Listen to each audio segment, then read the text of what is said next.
그나마 우리 베드로 사도, 참 베드로 사도는요 재밌어요. 베드로 사도는 거의 성서 글을 쓰지 않았어요. 써도 신약 성서에 2권, 베드로 전서, 후서. 근데 얼마나 웃기냐면은 베드로 전서 5장, 후서 3장. 아주 간단하게 썼어요. 아주 간단하게. 뭐 베드로 성인이 쓴 건지 아니면 제자들이 쓴 건지 몰라도 그것도 베드로 전서를 읽어보면 너무 재밌어요. 어떻게 재밌느냐면은 예수님이 베드로 사도한테 너는 반석이다. 내가 내 위에 내 교회를 세우겠다 그랬죠.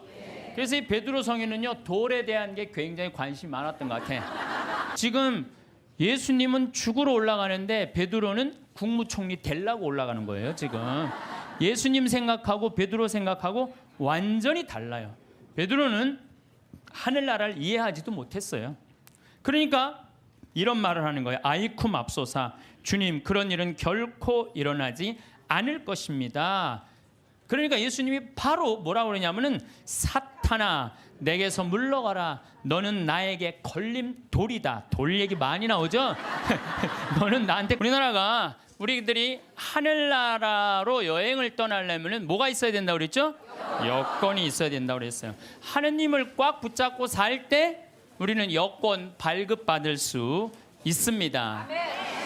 하느님을 내가 꽉 붙잡고 있고 내 삶 전체가 하느님께 봉헌된 분은 지난번에 우리 최재용 신부님 어머니처럼 93살에 돌아가실 때 아들 손을 잡고 어떻게 돌아가실 수 있다고 씩 웃으면서 돌아가실 수 있어요.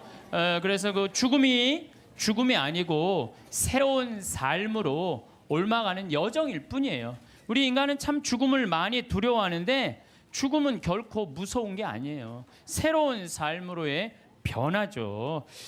지금은 미국이 자유여행이 많이 되잖아요. 근데 옛날에는 미국에 여행 가려고 그래도 까다로웠어요, 안 까다로웠어요? 까다로웠어요. 미국에 가려고 그러면은 옛날에 미국 비자 발급 받으려면은요 통장에 잔고가 얼마 있느냐, 너 갔다가 돌아올 수 있는데 보증인이 있느냐, 이런 거 다 물어봤어요. 또 막상 요즘은 미국에 이렇게 제가 로망 칼라를 차고 이제 미국 강의하러 갈 때 거기 여권 심사하는 데서 꼬치꼬치 물어요. 왜 왔느냐고. 그래서 강의하러 왔다. 도라는 갈 거냐? 나 한국에 갈 거다. 며칠 머물 거냐? 뭐 10일 머무를 거다. 정말로 까다롭게 물어보더라고요. 여러분들 만약에 하늘나라에 막 들어가려고 그럴 때 이 베드로 성인이 물어볼 거예요. 너 성당은 열심히 다녔느냐? 또 가난한 이웃은 잘 돌보았느냐? 회개는 많이 했느냐? 하늘나라 열쇠 쥐고 있는 분이 다행히 베드로라 정말로 다행이에요. 이 베드로 성인이 좀 허술해요. 베드로 성인이 만약에 바오로 사도가 열쇠를 갖고 있었으면요 저를 포함해서 여기 있는 분들 들어갈 수 있는 분들 거의 없어요. 바오로 사도는 신약성서 27권 중에 13권을 쓴 사람이에요. 얼마나 똑똑한 사람인지 몰라요. 그 똑똑한 사람들이 여러분들한테 따지면 여러분들 뭐 말 대꾸 제대로 할 수 있을 것 같아요? 못해요. 그냥 얼버무리다가 그냥 이거 자격 없네 그리고 그냥 딴 데로 보낼 거예요. 그나마 우리 베드로 사도, 참 베드로 사도는요 재밌어요. 베드로 사도는 거의 성서 글을 쓰지 않았어요. 써도 신약 성서에 2권, 베드로 전서, 후서. 근데 얼마나 웃기냐면은 베드로 전서 5장, 후서 3장. 아주 간단하게 썼어요. 아주 간단하게. 뭐 베드로 성인이 쓴 건지 아니면 제자들이 쓴 건지 몰라도 그것도 베드로 전서를 읽어보면 너무 재밌어요. 어떻게 재밌느냐면은 예수님이 베드로 사도한테 너는 반석이다. 내가 내 위에 내 교회를 세우겠다 그랬죠. 그래서 이 베드로 성인은요 돌에 대한 게 굉장히 관심이 많았던 것 같아. 그래서 이 베드로 사도 예수님 표현하는 걸 보면은 사람들에게는 버림을 받았지만 하느님께 선택된 값진 돌 얘기만 해요. 베드로 전서를 보면은 내가 시온에 돌을 놓는다. 선택된 값진 모퉁이 돌이다. 이 돌을 믿는 이는 부끄러운 일을 당하지 않을 것이다. 집 짓는 이들이 내버린 돌이 그 돌이 모퉁이의 머릿돌이 되었네. 돌 얘기만 해. 돌 얘기만. 베드로 사도는. 근데 이 베드로 사도가 하늘나라 열쇠를 쥐고 있긴 있는데 허술하다는 이야기는요. 예수님께서 이제 예루살렘으로 올라가면서 그 이제 올라가는 길에 얘기를 해요. 나는 너에게 내 교회를 세우겠다. 그리고 그 얘기 하시자마자 뭐라고 그러냐면 나는 예루살렘에 올라가면은 순환을 당하고 죽을 것이다. 그랬을 때 베드로가 뭐라고 그러냐면 아이코 맙소사. 그런 일은 결코 일어나지 않을 것입니다. 내가 당신 지키겠다 이거예요. 지금 예수님은 죽으러 올라가는데 베드로는 국무총리 되려고 올라가는 거예요. 지금 예수님 생각하고 베드로 생각하고 완전히 달라요. 베드로는 하늘나라를 이해하지도 못했어요. 그러니까 이런 말을 하는 거예요. 아이쿠 맙소사. 주님, 그런 일은 결코 일어나지 않을 것입니다. 그러니까 예수님이 바로 뭐라고 그러냐면은 사탄아 내게서 물러가라. 너는 나에게 걸림돌이다. 돌 얘기 많이 나오죠. 너는 나한테 걸림돌이다. 너는 하느님의 일은 생각하지 않고 사람의 일만 생각하는구나. 예수님은 하느님의 일로 인류를 구원하시기 위해 십자가에 못 박혀 돌아가시려고 그러는데 베드로는 뭐 하려고 올라간 거예요? 국무총리 하러 올라. 근데 국무총리 왕이 돼야지 국무총리 될 거 아니에요. 근데 죽는다니까. 아이쿠 맙소사. 결코 주님 그런 일은 일어나지 않을 것입니다. 그러니까 예수님 뭐라 그래요? 사탄아 내게서 물러가라. 너는 하느님의 일은 생각하지 않고 사람의 일, 국무총리 될 일만 생각하는구나. 예수님이 또 그래도 그렇지. 바로 전에 내가 내 위에 내 교회를 세우겠다 그러다가 또 바로 사탄아 물러가라 그냥. 예수님 믿는 거 쉽지 않아요. 예수님 아주 당황스러운 일들을 너무 많이 하셔갖고 베드로는 예수님이 붙잡히니까 3번이나 예수님을 배반해요. 3번이나. 이제 예수님 붙잡히고 다른 제자들은 그래도 다 도망가도 그래도 베드로가 그 12 중에 나요. 그래도 예수님 따라가고 어떻게 되나 지켜보려고 따라갔어요. 그러니까 그 종이 뭐라 그래요? 당신도 그 갈릴레아 예수랑 같이 다니는 사람이군요. 그러니까 베드로가 뭐라 그래요? 이 여자가 무슨 말을 하는지 이 여자가 지금 무슨 말을 하는지 모르겠네 이래요. 근데 당신 정말 그 사람하고 있었는데 그랬더니 나는 그 사람을 알지 못하오 그래요. 참, 이 베드로가 할 일이에요? 예수님하고 정말로 내 위에 내 교회를 세운다 그러고 정말로 주님 그런 일은 내가 보호하겠습니다. 막 이런 사람인데 나는 그 사람을 알지 못하오. 그러니까 3번째로 확실히 당신 그 사람 예수 그리스도와 예수와 같이 다니던 사람 맞는데 그러니까 베드로는 이렇게 얘기해요. 내가 내 말이 거짓말이라면 1000벌이라도 받겠다고 맹세하면서 나는 그 사람을 모르고 그래요. 아주 배신을 해도 확실히 해요. 확실히. 얼버무리고 한 게 아니라 확실히 배신을 해요. 예수님 배반 3번 했죠. 따라가는 이유도 몰랐죠. 그리고 베드로는요 냉담 생활도 해요. 어떻게 냉담 생활을 하냐면 예수님 십자가 못 박혀 돌아가셨어요. 돌아가시니까 베드로가 뭐라고 그러냐면 나는 물고기 잡으러 간다 그래요. 물고기 잡으러 간다는 얘기는 뭐야? 내가 예수님 따라다니기 전 생활로 돌아간다는 거예요. 이게 냉담이지 뭐예요? 냉담. 지금 수제자라는 사람이 그래갖고 가서 물고기 잡아요. 그때 예수님이 나타나잖아요. 많이 잡았느냐. 그냥 그 기간 동안 냉담한 거 냉담. 그러니까 짧게 냉담까지 한 사람이 냉담까지. 그런 사람이 하늘나라 여권 심사한다고 이렇게 서 있는 거예요. 자, 여러분들 가갖고 따질만해 안 따질만해요? 따질만해요. 당신은 냉담한 적 없냐? 당신은 배반한 적 없냐? 당신 예수님 딴 생각으로 따라다닌 적 없냐? 대충 따지면 베드로가 눈 깔고 그래 나도 그런 적이 있었지 들어가. 그래서 나는 예수님께서 베드로한테 하늘나라 열쇠 준 것에 대해서는 굉장히 희망적이에요. 왜? 그 실수투성인 그 베드로한테 열쇠를 줬다는 것은 우리들도 실수투성이에요. 저나 여러분이나 인생 살다 보면 흠없는 사람들이 있어요? 흠투성이에요. 그런데 그 기가 막힌 배반까지 한 베드로, 냉담 생활까지 한 베드로를 하늘나라에 열쇠를 주고 그 위에 교회를 세운 하느님은 얼마나 마음이 넓으시겠어요. 그렇지 않겠어요? 네. 그러니까 여러분들이 정말로 회개하고 믿기만 한다면 하느님이 여러분들한테 하늘나라 아주 활짝 문 열어놓고 기다리고 계실 거예요. 근데 문제는 베드로는 마지막에 어떻게 했느냐? 마지막에요. 바티칸 지금 그 베드로 성전이 언덕이거든요. 거기에 십자가에 제대로도 아니고 거꾸로 못 박혀서 죽었어요. 내가 어떻게 감히 스승님하고 똑같이 똑바로 매달려 죽느냐라는 그럴 자격 없다. 거꾸로 얼마나 고통스럽게 해서 피가 거꾸로 몰리는 건데, 그러니까 마지막에 정말로 하느님 증언을 확실하게 하고 갔죠. 베드로만 그런 게 아니야. 다 두고 도망간 제자들 산 모습을 보면 안드레아는 마케도니아 아카이아 지방에서 X자 십자가에 못 박혀 죽어요. X자로. 그 다음에 야고보 사도는 가장 먼저 순교한 사도인데 예루살렘에서 참수형 당해요. 야고보 사도는. 필립보는 소아시아에서 기둥에 매달려서 순교하고, 바르톨로메오는 아르메니아라는 곳에서 전도하다가 십자가에 거꾸로 매달려 순교해. 바르톨로메오도. 토마는 인도에서 도끼에 맞아 죽어요. 토마는. 그래서 지금도 인도에는 토마 교회가 있잖아요. 토마. 마테오는 아프리카 에티오피아에서 선교하다 참수형 당하고, 알페오의 아들 야고보는 성전 꼭대기에서 떨어뜨려요. 그래갖고 떨어져서 죽어요. 예. 그 다음에 열혈당원 시몬은 이집트에서 선교하다가 활에 맞아 순교하고, 야고보의 동생 유다는 페르시아에서 선교하다 활에 맞아 죽어요.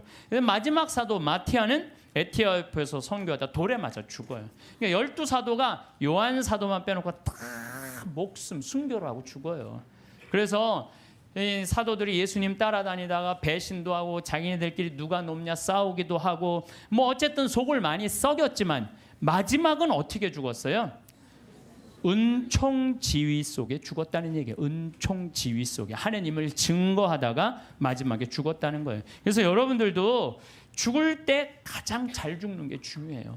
죽을 때 죄악 속에서 죽으면요, 그건 회개의 기회가 없는 거예요. 항상 기도할 때 내가 죽을 때 잘 죽을 수 있도록 주님 저를 도와주십시오라고 여러분 항상 기도해야 돼. 그래갖고 항상 죽음을 잘 맞이할 수 있도록, 그래서 늘 주님을 증거하고 주님 속에서 살아갈 때, 돌아가실 때 씩 웃으면서 죽을 수 있다는 얘기죠. 우리가 미국 여행 갈 때 옛날에, 지금은 안 그렇지만 은행 통장에 잔고가 얼마나 있느냐, 뭐 3천만 원, 5천만 원 있느냐에 따라서 여권 비자 발급 받는 게 쉬웠어요. 우리도 하늘나라 갈 때 하느님이 물어볼 거예요. 너 하늘나라 은행 통장에 잔고가 얼마나 있느냐. 여러분들 하늘나라 통장에 잔고가 얼마나 있어요? 여러분들, 아 내가 이거 하늘나라에 저금하는 거야 라고 저금해둔 돈들, 내가 이거 하늘나라에 저금하는 거야 라는 마음으로 저금한 것들, 그 가끔 그런 거 있잖아요. 내가 어딜 도와줄 때 이게 좀 힘든 돈이야, 내가 1,000만 원, 2,000만 원을 도와야 돼, 그래 내가 이거 하늘나라에 저금하는 거야, 탁 도와주는 액수가 여러분들 얼마나 돼요? 잔고에 하나도 없는 분들도 있을 수 있어요.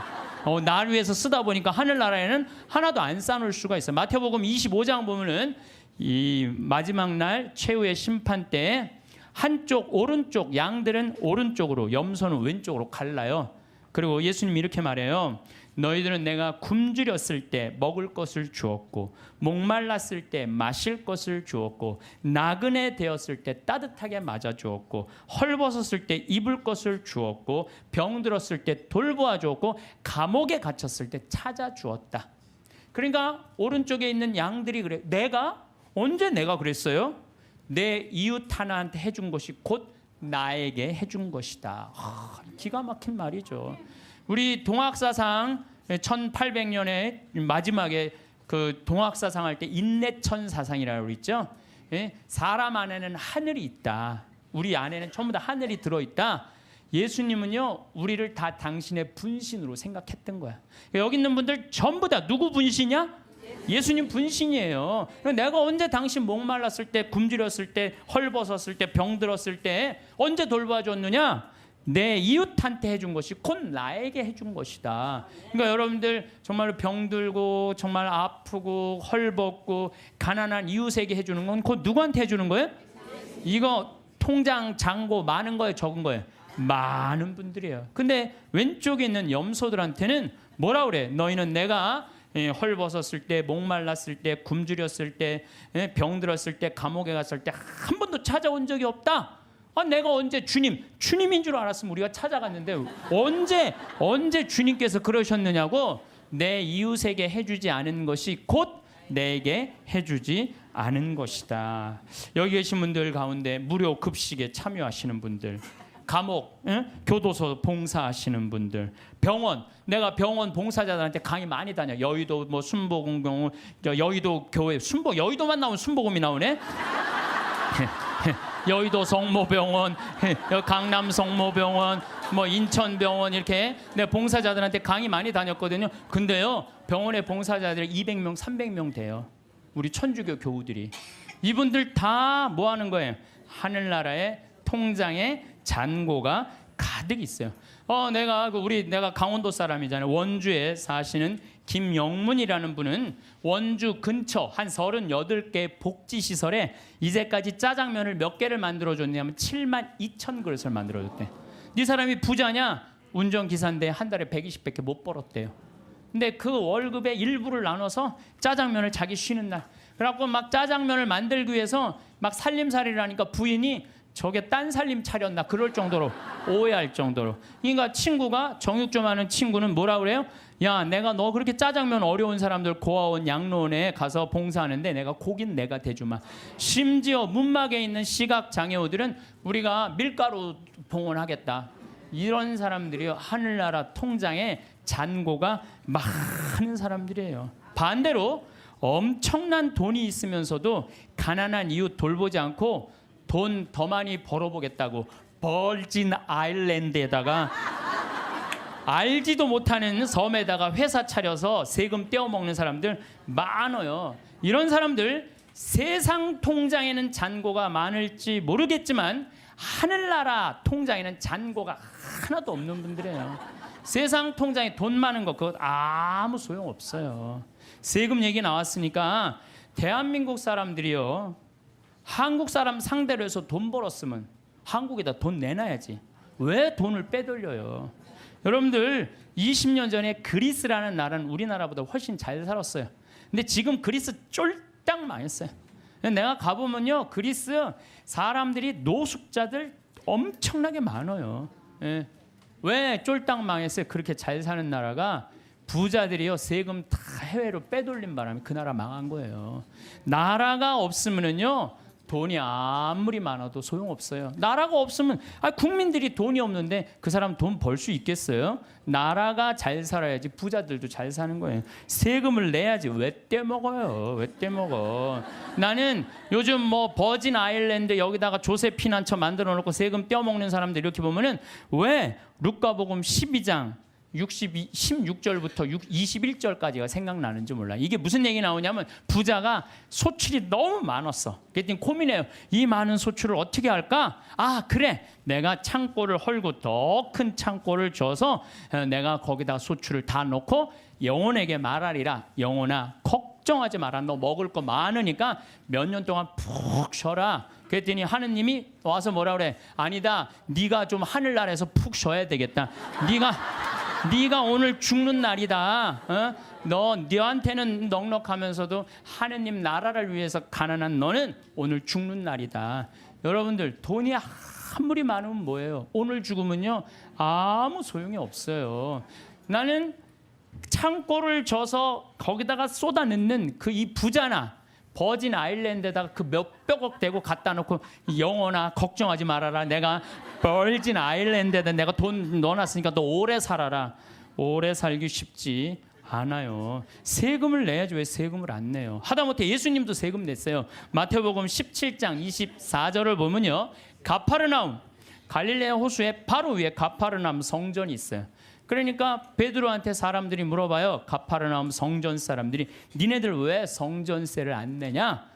근데 성서를 보면 베드로는 역시 똑같아요. 일단 낸다고 우겨요. 낸다 우리. 성서를 보면 굉장히 웃겨요. 낸다 우리. 그리고 이제 예수님한테 가서 물어봐요. 예수님 성전서 내려는데 어떻게 하면 좋으냐고. 그랬더니 예수님이 너 가서 물고기 잡으면은 그 물고기 입에 한 스타테르가 있을 것이다. 그거 내라. 스타테르는요 그리스로 은하 한 입인데 그거는 돈이 얼마냐면 우리 이 대한민국 지금 기초 아주 최저 하루 근로비의 4배. 그러니까 16만 원 정도 되는 거예요. 우리가 3만 7천 원인가 3만 8천 원이가 하루 아주 최저 임금이거든요. 그러니까 16만 원 되는 걸 아니 예수님도 낸 세금을 아니 왜 안 내냐 이거예요. 이 성서를 난 이거 성서를 읽으면서 여기서 깨달은 진리가 있어요. 사소한데 목숨 걸지 말아라. 예수님도 지금 가장 큰 일은 뭐야? 하늘나라를 위해서 이 예루살렘에 올라가고 십자가 못 박혀 돌아가셔야 돼. 근데 그 세금 안 낸다고 우기면은요 아예 유대인 취급도 못 받아요. 그거 16만 원 뭐 많이 돈 드느냐? 그리고 그냥 스타테로 낸 거예요. 사소한데 목숨 걸지 말라는 거예요. 요즘 부자들 보면은요 자기 재산이 1조 원이나 되는데 그거 한 1,000억, 2,000억 내는 게 뭐가 아까워. 1,000억, 2,000억 내도 얼마가 남아요? 8,000억이 남아요. 8,000억. 아니 그 8,000억은 생각하지 않고 그 2,000억이 아깝다고 그걸 안 내갖고 감옥에 지금도 감옥에 간 사람 있잖아. 며칠 전에 어젠가 그제 갔잖아요 감옥에. 그 많은 돈을 가지고도 왜 감옥을 가요? 내면 되지. 왜 사소한데 목숨 거냐 이거야. 내 얘기는 그냥 통 크게 내면 되지. 저는 부자들은 하늘나라 들어가기가 낙타가 바늘구멍 뚫고 지나가는 것보다 힘들다고 한 예수님 말 저는 이해가 돼요. 여러분 혹시 지금 여러분들 10,000원 갖고 있어요. 10,000원 갖고 있으신 분들 내가 저 1,000원 좀 주실래요? 커피 한 잔 좀 뽑아 먹게. 그럼 여러분들 저한테 1,000원 줄 거야 안 줄 거예요? 주죠. 줘요. 10,000원 중에 1,000원은 괜찮아요. 근데 만약에 여러분들이 1,000억을 갖고 있어. 1,000억을 갖고 있는데 내가 나 좀 돈 좀 쓰게 100억만 달라 그러면 여러분들 100억 줄 것 같아 안 줄 것 같아요? 이거 쉽지 않아요. 1,000원하고 100억하고는 달라요. 1,000원하고. 그래서 돈이 많은 사람들은요 아마 지금 여기 있는 분들 준다 그래도 막상 1,000억 갖고 있는데 내가 100억 달라면 못 줘요. 100억이 그게 남의 집 애 이름이에요. 근데 나는 100억 필요 없어요. 근데 국가는 100억이 필요해요. 왜? 너 당신 대한민국을 상대해서 돈 벌었으니까 100억 주면은 이 100억 가지고 가난한 사람들 도와주겠다. 어려운 사람들 복지 이런 거 국가 문화재 이런 거 보호하겠다. 그러면은 좀 넓은 마음으로 내가 대한민국을 상대로 해서 돈을 벌었으면 내가 이 정도까지 은총을 받았으면 내가 100억 정도 내겠다. 이렇게 마음 먹으면은 아니 사람들이 존경하고 돈은 900억 남아있고 얼마나 좋아요. 근데 사람은요 이상해요. 900억은 생각하지 않고 그 100억이라는 엄청난 돈 이것도 아까운 거예요. 그러니까 벌진 아일랜드에다가 그냥 갔다가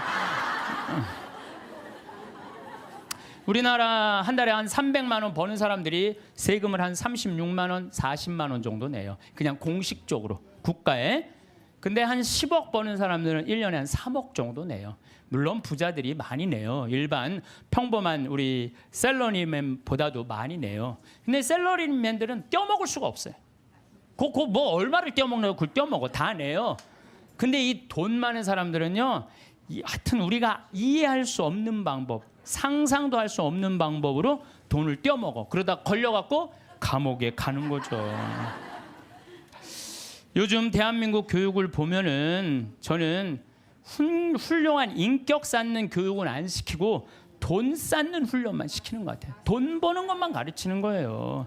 돈 버는 법만 가르치고 돈을 제대로 의미 있게 쓰는 법을 안 가르치기 때문에 갑부가 돼도 단 한 푼도 나라를 위해서 어려운 이웃을 위해서 쓸 줄 모르는 분들 이런 분들을 뭐라고 그러냐면 졸부라고 그래. 졸부.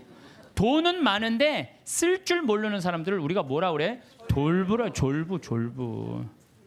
대부분은 안 그러시겠지만 금융가들, 재벌가들, 정치인들은 돈 쌓는 재미로 눈에 뵈는 게 없어요. 법도 그냥 눈에 안 보여. 그래갖고 정의라고는 찾아볼 길이 없고 정의로운 사회라는 인식 자체를 하지 않는 것 같아요. 우리 삶이 언제 끝날지 모르잖아요. 나중에 돈 벌면 내가 어려운 이웃과 하느님께 봉헌해야지 하는 사람들 끝까지 아무것도 못해요.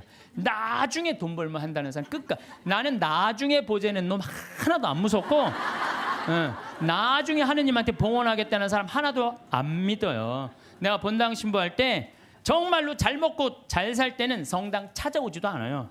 근데 그냥 쫄딱 망하면 어디 하소연할 때도 없고 나한테 와서 그냥 하는 얘기가, 신부님 내가 이렇게 망할 줄 알았으면 성당에 신축금이라도 많이 해야 하는데 쫄딱 망하고 와갖고 그냥 돈 있을 땐 눈에 뵈는 게 없는지 세상 무서울 것 없는 것처럼 거만하게 행동하다가 쫄딱 망하면 성당에서 나한테 그리고 이제 하소연하면서 더 화가 나는 게 돈 좀 꿔달라는 거. 돈 좀.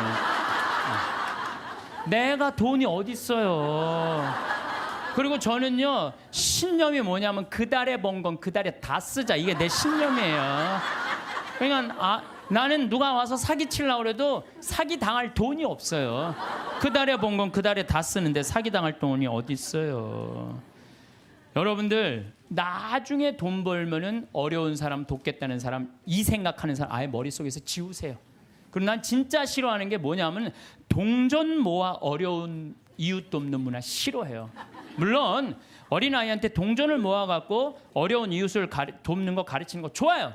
하지만 우리 문화 전체가 쓰다 남은 동전 가지고 어려운 이웃을 돕는다, 이건 정말로 나쁜 거예요. 내가 재산 중에 정말로 일부분을, 소중한 일부분을 떼어서 어려운 이웃을 도와준다고 할 때 그건 의미가 있는 거예요. 여러분 2006년에요 미국은요 기부금이 얼마가 나왔느냐 하면 3,000억 달러가 나왔어요. 2006년에. 근데 우리나라 2006년 총 수출액이 얼마인 줄 알아요? 3,255억 달러예요. 우리나라 전체 수출액하고 미국 사람들 기부액하고 똑같아요. 미국 사람들은요 저금 통장 모아갖고 이 동전 가지고 3,000억 달러 절대 못 모아요. 모으면요 빌 게이츠, 워런 베핏 이런 사람들은요 300억 달러, 600억 달러 탁탁 기증하는 거예요. 그러니까 자기 재산 다 기증하는 거예요. 그리고 자기 자식들한테는 1,000만 달러 정도 남겨두는 거예요. 우리 지금 대한민국 사회의 재벌가들이 뭐 1조 원 넘는 사람들이 28명이나 된대요. 그런 사람들이 1조 딱 내봐요. 정말로 이게 나라가 달라져, 질이 달라져, 질이. 근데 그냥 그 1조 그 중에 1, 2천억 그냥 내기 싫어갖고 그냥 벌진 아일랜드에다가 대고 그냥. 아유. 저는 돈만 모아놓았다가 한 푼도 못 쓰고 죽는 사람들 많이 봤어요. 뼈 빠지게 돈 모았다가 하루아침에 사기 당해서, 나는 죽는 사람은 덜 억울해. 살아있는데 사기 당해갖고 그냥 한 푼도 못 쓰고 쫄딱 망하는 사람들, 그런 사람들 보면요 정말로 저도 가슴이 아파요. 그분들 땅을 치고 통곡합니다. 먹고 싶은 거 안 먹고, 보고 싶은 거 안 보고, 다니고 싶은데 안 다니는데 그 돈을 어떻게 모은 돈인데 이 돈을 사기치느냐고. 때는 이미 늦어요. 때는 이미 늦어요. 여러분들 사기 당하기 전에 쓰세요. 예. 지금 이 시대는 하느님을 꽉 붙잡고 살아야 되는데 돈을 꽉 붙잡고 사는 사람들이 너무 많아요. 돈만 있으면 행복이 올 것 같은데 사실은 그렇지 않습니다. 돈이 오히려 불행으로 가는 지름길인 경우가 많아요. 돈 때문에 감옥에 가는 거지, 돈 떼어먹느냐고 감옥에 가는 거지, 가난한 사람들이 감옥에 가요. 하늘나라 여건 있는 분들, 가슴에 이 여건 있는 분들 죽음을 맞이할 때도 씩 웃으면서 죽을 수 있는데, 돈이 1조 원 있는 분들은 죽을 때 씩 웃고 못 죽어요. 1조 원을 쓰지도 못하고 내가 고스란히 남겨놓고 죽는데 웃고 지금 죽을 판이에요. 지금 내가 지금 더 살아갖고 저 1조 원 지금 누리고 살아야 되는데. 그래서 저는 죽음이라는 건 꼭 필요해요. 왜? 죽음은 만인 앞에 평등한 거예요. 돈 없는 사람이나 돈 1조 원 있는 사람 죽음 앞에는요 아무리 1조를 들이대고 나 한 10년만 더 살게 해달라고 해도 죽을 땐 죽는 거예요. 죽을 땐. 그러니까 죽음이요, 우리가 여러분들 죽는 게 억울할 것 같지만 가난한 사람들한테는 억울하지 않아요. 평등을 실현하는 좋은 기회예요. 평등을 실현하는 기회. 정말로 행복하게 죽을 수 있는 분들은 살아있는 동안 모아둔 돈 어려운 이웃 다 나눠주고 본인 먹고 싶은 거 먹고 가보고 싶은데 가보고 여행도 좀 다니고 100살 때 신바람 나게 살다가 죽을 때 통장에 500만 원만 남겨놓고 그냥 죽는 게 제일 행복한 사람이에요. 만약에 여러분들 모은 재산 써보지도 못하고 그대로 놔두고 죽잖아요. 그러면은요, 자식들이 네가 더 갔느냐 내가 더 갔느냐 서로 싸우면서 원수돼서 안 만나는 경우 많습니다. 제가 장례식장에 뭐 초상이 나왔고 방문을 해서 가잖아요. 그러면은요, 아니 본당 신부가 왔는데도요 상주들이 안 나와요. 그래서 내가 물어봐요. 왜 상주 어디 갔느냐? 저 뒤에서 지금 부주공 갖고 싸우고 있다고. 정말 답답한 일이죠. 답답한 일이에요. 우리 큰형님한테 들은 얘기인데, 제가 잘 아는 분이, 큰형님이 잘 아는 분이 평소에 아주 가난하고 검소했대요. 그래서 자식들이 부모한테 돈이 많이 있는지 몰랐대요. 근데 아버지가 돌아가셨는데 통장에 10억이 있더래요. 그 아버지가 가난하고 검소하고 통장에 10억 들어있는지 몰랐을 때는 형제들 우애가 좋았대요. 근데 10억이 딱 통장에 들어오니까 큰아들이 딱 쥐고 안 나눠주더래요. 나눠준다 말만 하고 계속 안 나눠준 거야. 그러면서 이게 법정 싸움을 간 거예요. 그래갖고 다 원수가 돼갖고 서로. 그래갖고 이제 이 부동산 업자가 그 집을 정리하러 가봤는데, 그 돌아가신 아버지 집을 정리하러 갔는데 에어컨도 떼어가고 텔레비전도 떼어가고 냉장고도 다 갖고 갔대요. 근데 안 갖고 간 게 아버지 영정 사진하고 가족 사전만 정말로 먼지에 뒹굴더래요. 아무 의미가 없는 거예요. 그래서 여러분들 재산 남겨놓고 돌아가시는 거요, 결코 똑똑한 일이 아니에요. 여러분들 재물이라는 거는요, 잘 쓰면 복이지만 잘못 쓰면 독이 되는 거예요. 잘 쓰면. 그래서 여기 계신 분들, 아유 신부님 그래도 돈벼락 한번 맞아 죽고 내가 돈벼락은 한번 맞아보고 죽고 싶은 분들, 이런 분들 있을 거예요. 그런데 우리나라 돈벼락 맞은 재벌들을 내가 조사를 전부 다 해봤어요. 돈벼락 맞은 재벌가들 조사를 해보니까 그 유산 상속으로 법정 싸움 안 하는 재벌이 없어. 다 법정 싸움. 다 여러분들이 아는데 다 하고 있어. 다. 근데 유일하게 안 하는 데가 LG만 안 한대. LG만. 나는 LG 사원이 아니에요. 그런데 LG 사원이 아닌데, 그 보도에 보니까 부모님이 아주 가장 중요한 건 형제 우애다. 그래갖고 서로 그 구씨 집안들이 아주 잘하는 가장 대표적인 예라고 그러더라고요. 여러분들 자식을요, 아무리 돈이 많아도요 우애를 안 가르치고 돈만 먼저 가르치잖아요. 다 원수돼요. 그 무슨 소용이 있어요? 아무리 돈이 많으면 뭐해요? 사실 우리가 신부님 돈벼락 한번 맞아 봤으면 죽어도 여한이 없다고 그런 분들 있죠. 근데 사실 돈이 행복으로 연결된대요. 돈이 있으면 행복하대요. 돈이 있으면 행복하지 않겠어요? 근데 어떤 사람한테 돈이 있으면 행복하냐면은 평생 주식이나 복권으로 얻게 된 일확천금이 아니고 안정적으로 늘어난 사람들에게 돈이 행복을 준다는 거예요. 잘 버는 것도 중요하지만 쓸 줄 모르면 진정한 부자가 아니에요. 여러분들 자녀들한테 뭐라고 그래요? 돈이란 몰라도 되고 크면 자연히 알게 되는 것이라든지, 돈 일찍 아는 건 아이답지도 순수하지도 못한 것이라고 말하는 거 잘못된 거예요. 돈의 가치를 정확하게 알려줘야 돼요. 돈은 소중한 거다. 돈은 우리 인생 살아가는데 꼭 필요한 거다. 그런데 어떻게 벌어야 된다? 정직하게 벌어야 된다. 이걸 가르쳐줘야지 황금보기를 돌같이 알아라 뭐 이런 얘기만 해야 되니까 나중에 그냥 이상하게 돈을 버는 거예요. 우리는 자식들한테 사람은 돈이 있어야 무시당하지 않아. 돈을 벌어야 해. 돈 없으면 무시당하고 돈 있으면 감옥에도 안 가. 이런 돈에 대한 부정적인 생각을 가르치면 안 된다는 거예요. 너희들 하느님이 돈 많이 벌게 해주는 거 축복받은 거야. 근데 이 축복받은 돈으로 어떻게 써야 돼? 가난한 이웃을 도와줘야 돼. 그래야지 애들이 돈에 대해서 긍정적으로 가지요. 돈은 뭐 나쁜 거고 이 조그만 게 머리에 피도 안 마른 게 벌써부터 돈부터 알아가지고 아니에요. 유대인들은요 어렸을 때부터 경제관념을 가르친다는 거예요. 그러니까 걔네들이 1년에 미국에서 사는 아이들이 이스라엘에 30억 달러씩 이 이스라엘 본국에 돈 주잖아요. 나라를 위해서 쓰는 거 아니에요. 나라를. 우리는 뭐 버진 아일랜드에 떼어먹고 있는데 미국 애들은요 유대인들은 무서워요. 1년에 30억 달러 국가에 갖다 줘요. 그러니까 그 이스라엘이 저희 모슬렘 유곡 속에서 살아남는 거예요. 여기 계신 분들 정말로 돈벼락 한번 맞아보고 싶죠. 실제로 로또에 당첨된 분들 통계를 보면은 로또 당첨되고 나면은 행복할 것 같으냐? 완전히 행복이 찾아오느냐? 아니래요.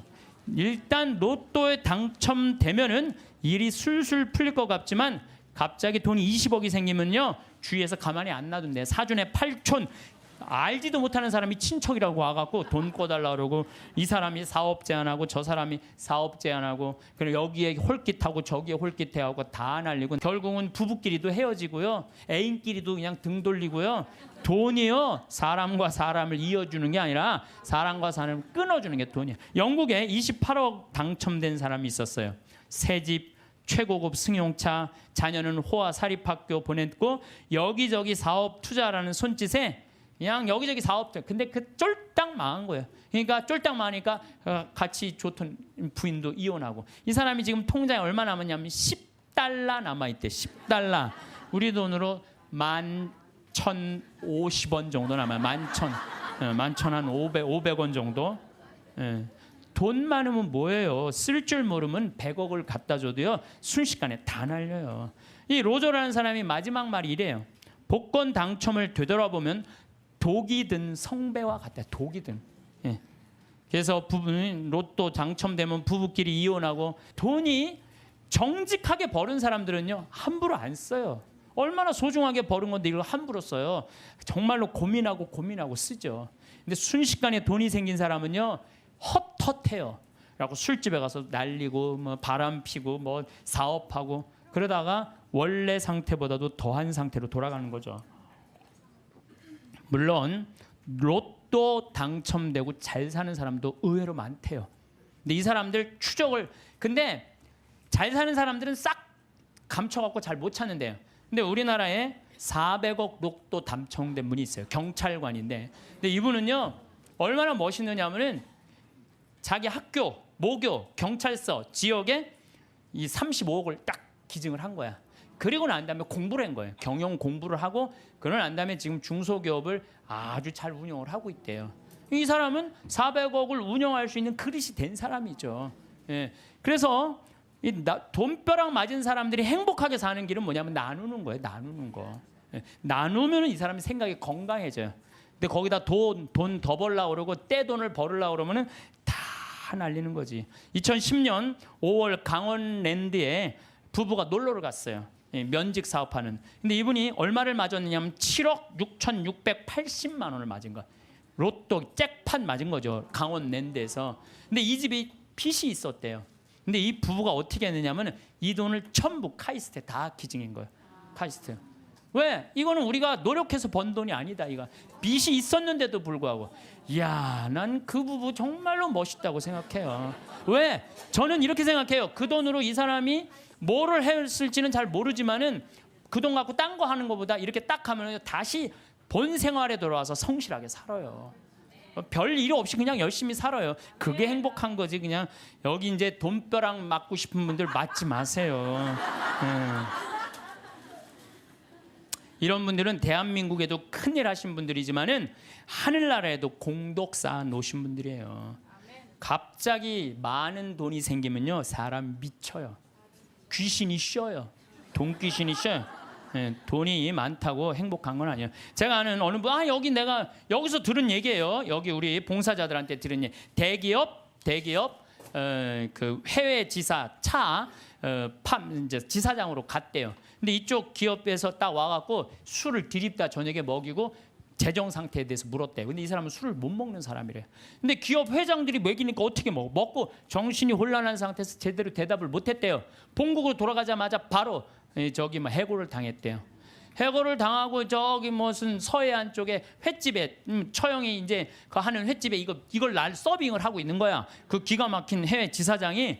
다른 사람들이 당신 그렇게 인맥도 넓고 능력도 있으니까 우리 회사 내가 스카우트 하겠다고. 그랬더니 이분이 하는 말이 내가 왜 이 좋은 자리를 관두느냐고. 서비스 생각 하나도 안 해도 되고 남 속이 안 와도 되고 이것만 날로 난 너무너무 행복하다. 난 지금 행복하다. 근데 이런 분들을 제가 많이 봐요.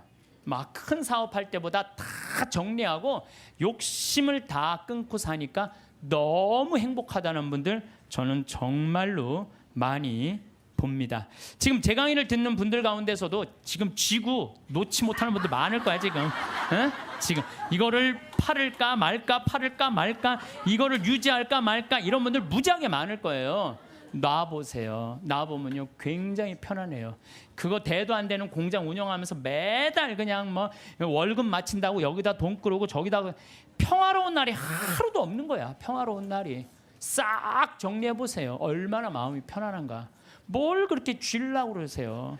쥔다고 재물은 져지는 게 아니에요. 진다고 져지는 게 아닙니다. 재물은. 미국의 할리우드가 가장 성공한 사람들이 모여 사는데 거기가 자살률 우울증이 가장 많습니다. 구약 성서에 샘족은 9년 동안을 일하고 1년은 반드시 쉬는데 아무것도 안 하고. 그래서 저는 여기 계신 분들 남편이 뭐 한 20년 동안 하다가 구조조정 당해갖고 했어. 아 당신 빨리 나가서 돈 벌어. 이거 죽음으로 내보는 거예요. 당신 20년 동안 열심히 일했으니까 한 2년은 여행도 다니고 먹고 싶은 것도 먹고 하고 싶은 것도 하고 어디에 좀 피정도 하고 어디 학교도 좀 다니고 이러면서 재충전을 하는 사람들은 실패하지 않아요. 그런데 구조조정 당하자마자 뭘 해야 된다고 생각하고 가게 차리고 사업하는 사람들 거의 다 쫄딱 망해요. 통계적으로 한 95%가 망한대요. 그러니까 서두른다고 되는 일이 아니에요. 조금 여유 있게 살아가면요 덜 쓰면 되지. 뭘 그렇게 많이 쓰려고 그래요. 집에서 14장 3절에 보면 인색한 자에게 재물이 무슨 소용이 있으며 수존노가 돈을 가지고 무엇하랴. 여러분들 인색한 사람한테 돈이 있으면 뭐예요? 수존노한테 돈이 있으면 안 쓰면 그 돈은 죽은 돈이에요. 안 쓰면 죽은 돈이에요. 돈이 많으면 행복할 수 있지만은 돈 때문에요 살인도 일어나요. 올 2013년 2월 3일 25살 먹은 둘째 아들이 50살 막 넘은 부모님 수면제 먹이고 연탄가스로 죽였어요. 기억나시죠? 형도 밤새 어떻게 술 먹이고 형 이거 술 깨는데 우유가 좋아 우유 먹이고 그리고 죽였어요. 근데요 이 부모님이 콩나물 공장을 했는데 보험을 32개를 들어뒀대요. 그리고 이 보험금이 26억이 된대. 그 얘한테 떨어지는 게 거의 50억 정도가 떨어진대. 25살. 돈 때문에 죽은 거예요. 돈 때문에. 그것도 누구한테 죽어? 자식한테 죽은 거야. 돈 때문에. 물론 이 부모가 이 둘째 자식을 사람 취급하지 않았대. 이 자식은 한이 있었던 거죠. 돈은 많은 부모가 자기를 사람 취급도 하지 않은. 돈은 나눠서 가질 게 없는 식구들이 훨씬 서로 아끼고 사랑할 수 있어요. 돈보다는 형제간의 우애를 더 중요시해서 이렇게 키우는 집안은 하느님 꽉 붙잡고 사는 집안이에요. 돈은요 남한테 빌리러 다니지만 않을 만큼만 있으면 돼요. 또 넉넉하게 있다 하더라도 자식들이나 부모 형제들끼리 돈 하면서 사는 게 아니고 하느님 나라 영광 위해서 또 하느님을 위해서 쓰면 돼요. 돈 없으면 안 쓰면 돼. 안 쓰면. 저는 아울렛이 뭔지를 몰랐어요. 아울렛이 뭔지를 몰랐는데 내가 이제 강원도 평창 이제 강의 들어왔다 나갔다 하는 동안 뭐 여주 쪽에 엄청나게 큰 아울렛이 있더라고요. 그래갖고 가다가 야 저 양복 강의할 때 양복 없으면 양복 한번 사러 가자. 양복 딱 들어갔는데 웃돌이 하나를 골랐는데 200만 원 하나에. 그래갖고 내가 딱 접어두고 가자. 그래갖고 문정동 아울렛에 가갖고 50만 원을 가지고 이게 그거 거기서 산 거예요. 양복 두 벌. 내가 평화방송에서 찍는 게 거기서 산 거예요. 양복 두 벌에 바지 4개.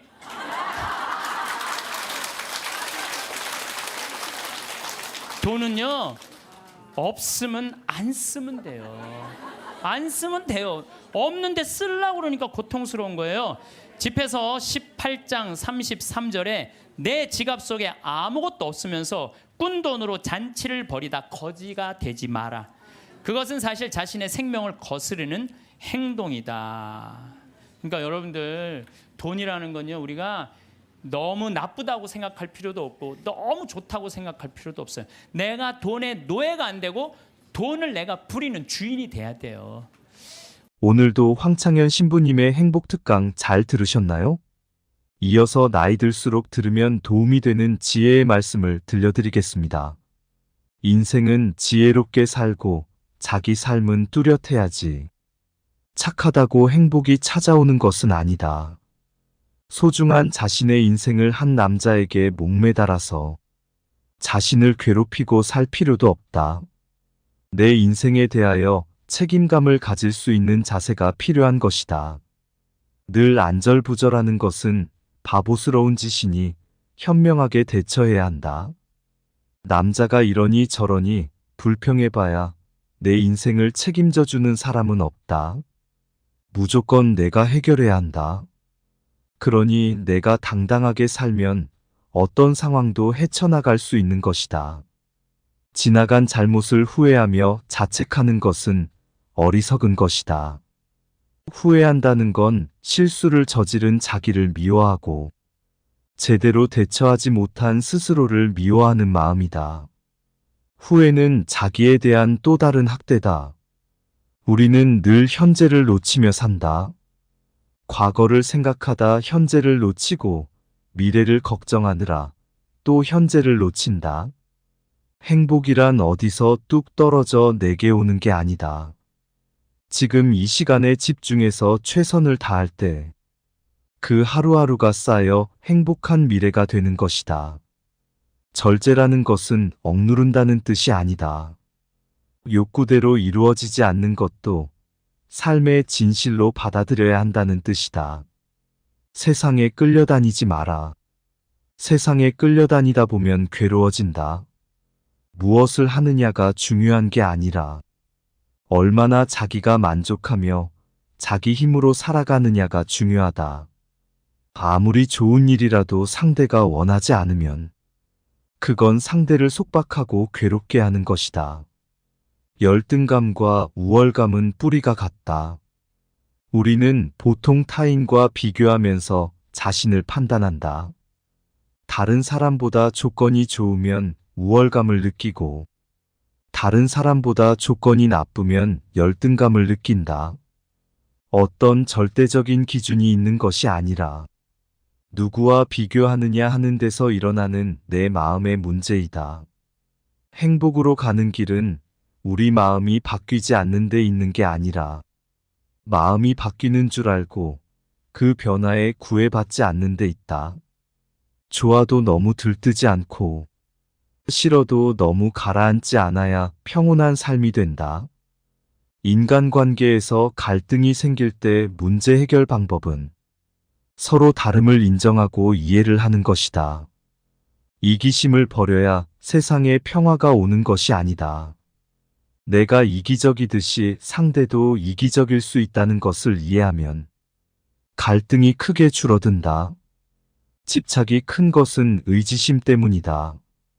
의지한다는 것은 좋게 말하면 상대를 신뢰하는 것이고 나쁘게 말하면 노예근성이 있는 것이다. 상대의 일거수일투족에 나의 희로애락이 좌우된다. 누군가에게 의지한다는 것은 상대의 태도에 따라 내 삶이 흔들리게 된다는 뜻이다. 의지하고 기대다 보면 내 생각 내 주체성은 사라지고 늘 주변 사람들에게 매여서 괴로울 수밖에 없다.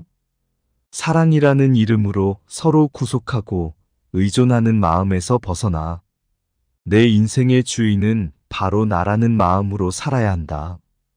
진정한 성공은 매 순간이 값지고 소중하다는 것을 아는 데서 시작된다. 이런 관점을 갖고 인생을 산다면 어제도 성공하고 오늘도 성공하고 내일도 성공하는 삶을 살 수 있다. 남의 불행 위에 내 행복을 쌓지 마라. 내가 힘들게 일하지 않고 편히 살 수 있는 것은 나보다 힘들게 일하면서도 어렵게 살아가는 사람들이 있기 때문이다. 인생을 살아가는데 타인의 기준에 따르는 게 아니라 자신의 가치관이 분명하게 서야 한다. 어떤 이유에서든 괴로울 수밖에 없다고 하는 것은 인생을 낭비하는 것이다. 누가 뭐라 해도 자기 인생을 행복하게 사는 게 먼저다. 우리가 행복하고 불행한 것은 모두 자기 책임이다. 내가 행복해지는 것이 삶의 경쟁력이다. 어떤 삶을 살고 있더라도 당신은 행복해질 권리가 있다. 어떤 순간이라도 우리는 행복을 선택할 수 있다. 행복도 내가 만드는 것이네. 불행도 내가 만드는 것이네. 진실로 그 행복과 불행 다른 사람이 만드는 것 아니네. 원하는 것이 다 이루어져야 행복한 것은 아니다. 원하는 것이 다 이루어진다는 말은 환상이고 욕망일 뿐이다. 원하는 것이 이루어지지 않는다고 원하는 것에 매달려 울고 불고 하면서 불행하게 살 것인가? 아니면 그런 가운데서도 행복하게 살 것인가? 이것은 선택의 문제다. 남의 인생에 신경 쓰지 말고 내 인생이나 잘 살아라. 나도 저 사람처럼 되고 싶다는 게 좋은 것 같지만 그러면 비교하는 마음에서 벗어나기 힘들고 따라갈 힘이 붙이다 보면 능력이 부족하다는 생각과 함께 자괴감이 생긴다. 남을 기준으로 삼지 말고 내가 하고 싶은 것, 내가 해야 할 것을 기준으로 출발하라. 사람은 자기 발로 서고 자기 눈으로 세상을 보며 스스로 책임지고 문제를 해결해 나갈 때 제대로 성장한다. 옳고 그름에 대한 생각이 분명한 사람일수록 화를 잘 낸다. 이래도 좋고 저래도 좋은 사람은 상대적으로 화가 적은 편이다. 화가 난다는 건 누구 때문이 아니라 내가 옳고 내가 틀렸다는 내 분별심 때문이다. 사사건건 옳고 그름을 가르는 습관이 내 안의 도화선에 자꾸만 불을 당기는 것이다. 화낼 일이 아닌데 내 기준에 맞지 않으니까 화가 나는 것이다. 말로 이기는 걸 너무 좋아하지 말고 말로 지는 것을 패배라고 생각하지 마라. 이기려는 생각이 있기 때문에 패배도 있다. 이기려는 생각이 없으면 패배할 일도 없다. 우리는 더 큰 불행을 겪어야 현재 우리가 가지고 있는 조건이 행복인 줄 안다. 현재 우리에게 주어진 조건이 그대로 행복인 줄 아는 것. 그것이 진리의 눈을 뜨는 거다. 남을 이해하면 내가 좋고 남을 이해하지 못하면 내가 괴롭다. 우리가 자기 자신에게 불만을 갖는 것은 스스로에 대한 기대가 너무 높기 때문이다. 이 세상 모든 존재는 부족한 것도 아니고 넘치는 것도 아니다. 존재는 다만 존재일 뿐이다. 사람이 때론 실패도 하고 때론 좌절도 해야 굳건한 성장을 한다. 우리는 내가 원하는 대로 내가 하고 싶은 대로 되는 게 행복이고 자유라고 생각한다. 외적인 조건과 상황에 따라 행복하기도 하고 불행하기도 한 행복은 기껏해야 반쪽짜리에 불과하다. 행복의 기준을 미리 정해놓고 그 길만 고집한다면 도리어 행복에서 멀어진다. 반대로 내가 기대한 대로 되어야 한다는 고집을 내려놓고 인연 따라 지혜롭게 대처할 때 행복도 찾아온다. 남이 나를 평가하는 것에 너무 전전긍긍하면 죽을 때까지 남의 노예 생활을 해야 한다. 기대가 낮으면 만족이 크고 기대가 크면 불만이 커진다. 기대를 낮출수록 만족도가 커진다. 그냥 생긴 대로 살아라. 알고 지은 죄는 크고 모르고 지은 죄는 작다고 하지만 피해는 모르고 저지를 때가 더 크다. 우리의 고통은 무지 때문에 생기는 것이다. 죄가 있다면 그것은 무지 때문에 생겨난다. 문제 해결은 어리석음을 깨치는 것이다. 내가 원하는 것을 다 이룰 수 없고, 남이 원하는 것을 내가 다 해줄 수도 없다. 내가 원하는 것을 다 이루려고 하는 것이 욕심이듯이, 남이 원하는 것을 내가 다 해주려고 하는 것도 욕심이다. 욕심을 버리기 어려우면 움켜쥐고 괴로워하면 된다. 괴로운 것이 심하면 내려놓게 된다. 행복은 어려운 것이 아니다. 사물을 긍정적으로 보면 행복해진다. 자기 존재의 소중함을 알아라. 원하는 게 이루어졌다고 꼭 좋은 게 아니다. 원하는 게 안 이루어졌다고 그게 꼭 나쁜 것도 아니다. 인생에서 선택의 첫 번째 기준은 내가 먼저 행복해야 한다. 내가 괴로우면서 남을 돕는다고 하면 잠깐 도울 수는 있지만 오래는 못 간다. 아무리 좋은 부부라 하더라도 내가 원하는 걸 상대가 다 해줄 수 없고 상대가 원하는 것을 내가 다 해줄 수 없다. 서로 약간의 자유를 주고 생활할 때 두 사람의 관계가 오래가고 좋아진다. 내가 해줄 수 없는 것을 다 해줄 수 있다고 착각하면 못 해준 것에 대해 자꾸 죄책감을 느낀다. 사람들은 자기가 원하는 대로 안 이루어진다고 괴로워한다. 다 이루어질 수 있다고 착각을 하기 때문에 원하는 것이 이루어지지 않는다고 괴로워하는 것이다. 원하는 것이 이루어지면 다행이고 안 이루어지면 그만두면 된다. 내가 덕을 보려면 그만큼 손실이 따르고 대가를 치러야 한다. 내가 원하는 대로 세상 일이 다 될 수는 없다. 아이가 어릴 때는 따뜻하게 보살펴주는 게 사랑이고 커서는 냉정하게 정을 끊는 게 사랑이다. 어릴 때 보살피지 않는 것은 내팽개치는 것으로 외면이고 커서 보살피는 것은 집착하는 것으로 과잉보호이다. 아이가 10번쯤 말을 안 들었을 때 자기 안에서 화가 나면 자기 문제고 화가 전혀 안 나고 계속할 수 있으면 그건 내가 정말 아이를 사랑하는 거다. 아이를 깨우치는 것은 100번을 해도 아이를 위해서 하는 거지만 그건 아이의 선택이다. 내가 사랑을 받고 싶으면 내가 사랑하면 되고 목돈을 갖고 싶으면 저축을 하면 된다. 우리는 세상으로부터 사랑을 받으려 하지만 원하는 만큼 채워지지 않기 때문에 결국 실망하고 한탄하게 된다. 내가 시키는 대로 안 해서 화나는 것은 내 문제지. 아이의 문제는 아니다. 부모가 자기 자식을 너무 높이 평가하기 때문에 항상 자식을 나무라는 것이다. 천하가 다 나를 안 믿어줘도 부모가 나를 믿어주면 아이에겐 자존감이 생긴다. 내가 주인으로 살려고 하면 그동안 나의 주인 노릇했던 것들이 반대한다. 그것을 두려워하면 주인이 되지 못한다. 우리가 행복하지 못한 이유는 항상 과거를 핑계 대기 때문이다.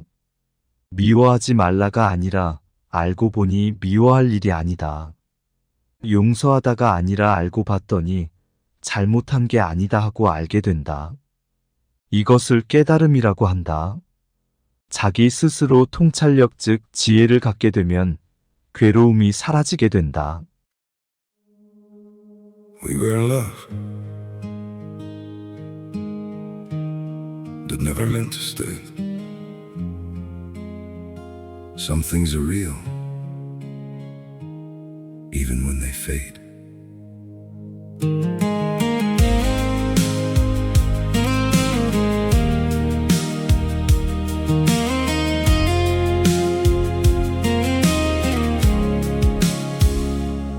I used to think if we kept holding on, we could bend the truth somehow. But love can't fight what's pulling us apart, and it's breaking us down now. 지금 여기 나에게 깨어 있어라. 지금 여기 나에게 깨어 있기가 행복으로 가는 길이다. 물잔이 물잔이라 물을 담는 것이 아니고 물을 담으면 물잔이 되고 국을 담으면 국그릇이 되는 것이다.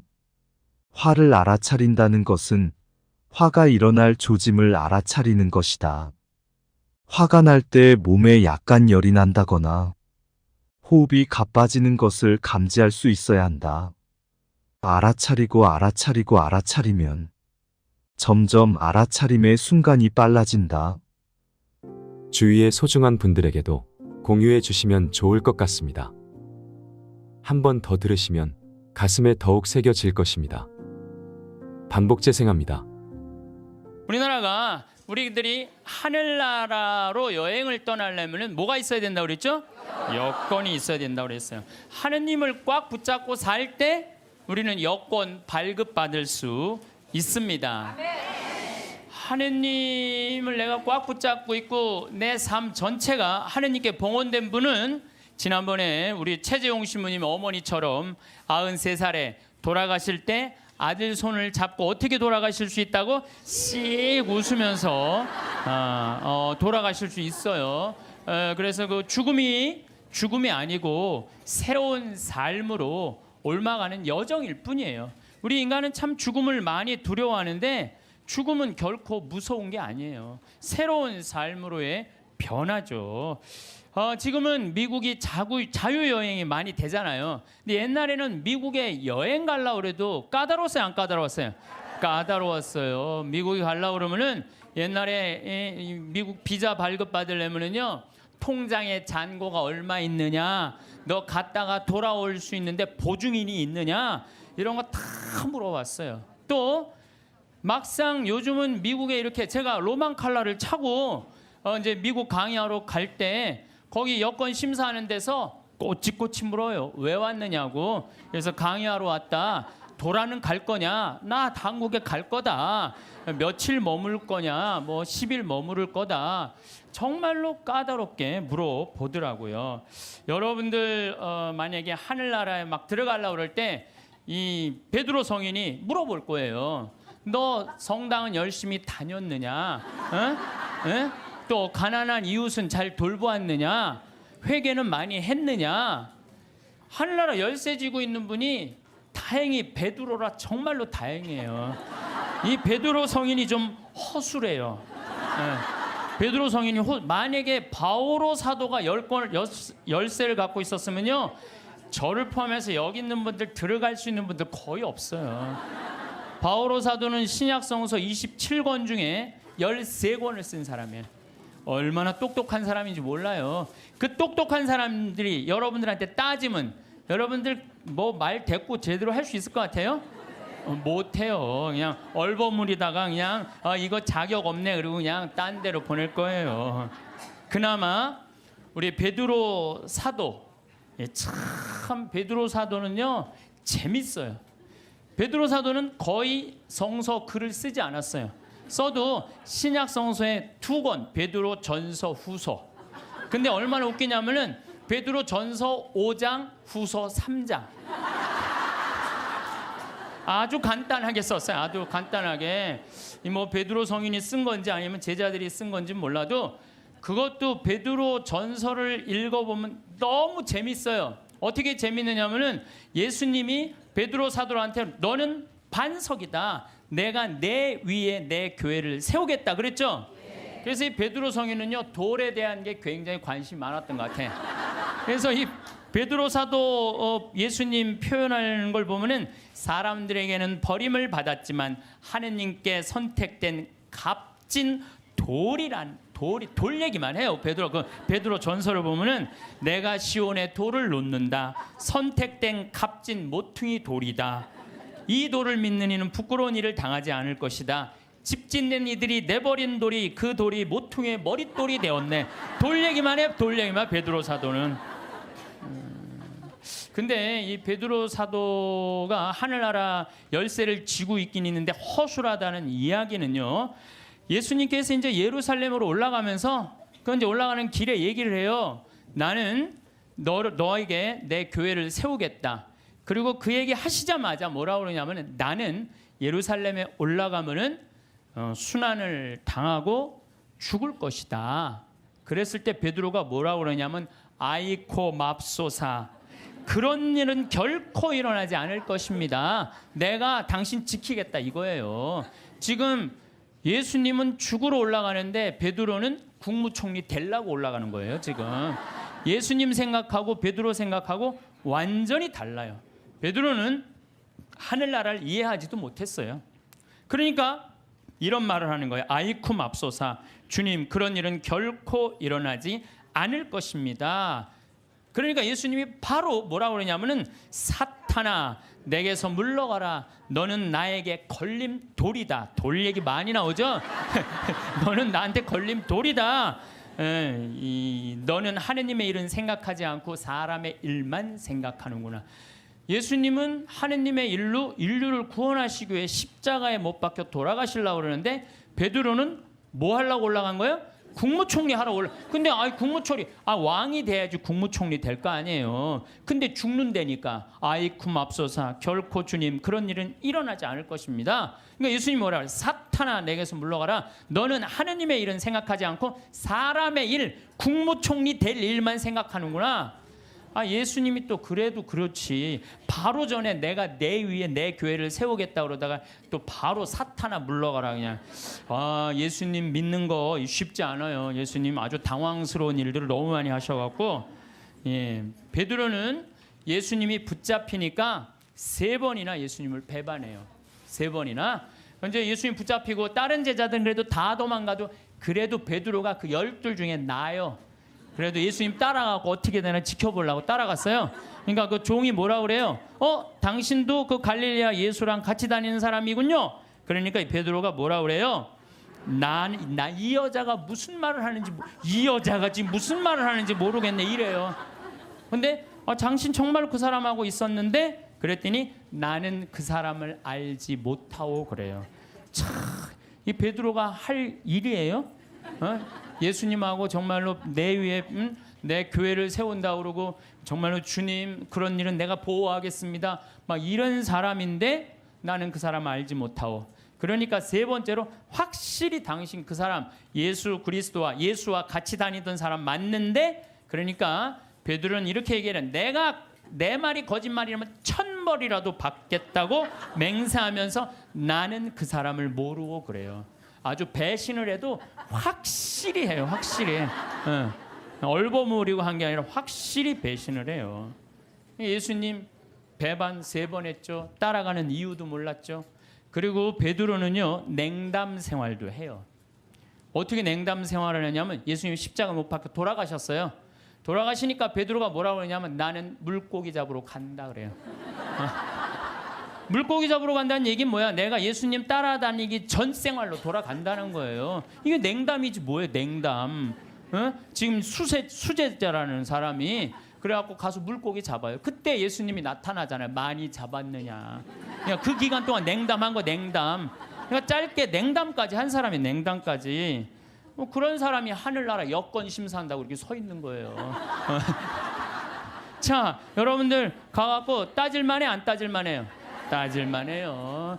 당신은 냉담한 적 없냐? 당신은 배반한 적 없냐? 당신 예수님 딴 생각으로 따라다닌 적 없냐? 대충 따지면 베드로가 눈 깔고 그래 나도 그런 적이 있었지 들어가. 그래서 나는 예수님께서 베드로한테 하늘나라 열쇠 준 것에 대해서는 굉장히 희망적이에요. 왜? 그 실수투성인 그 베드로한테 열쇠를 줬다는 것은 우리들도 실수투성이에요.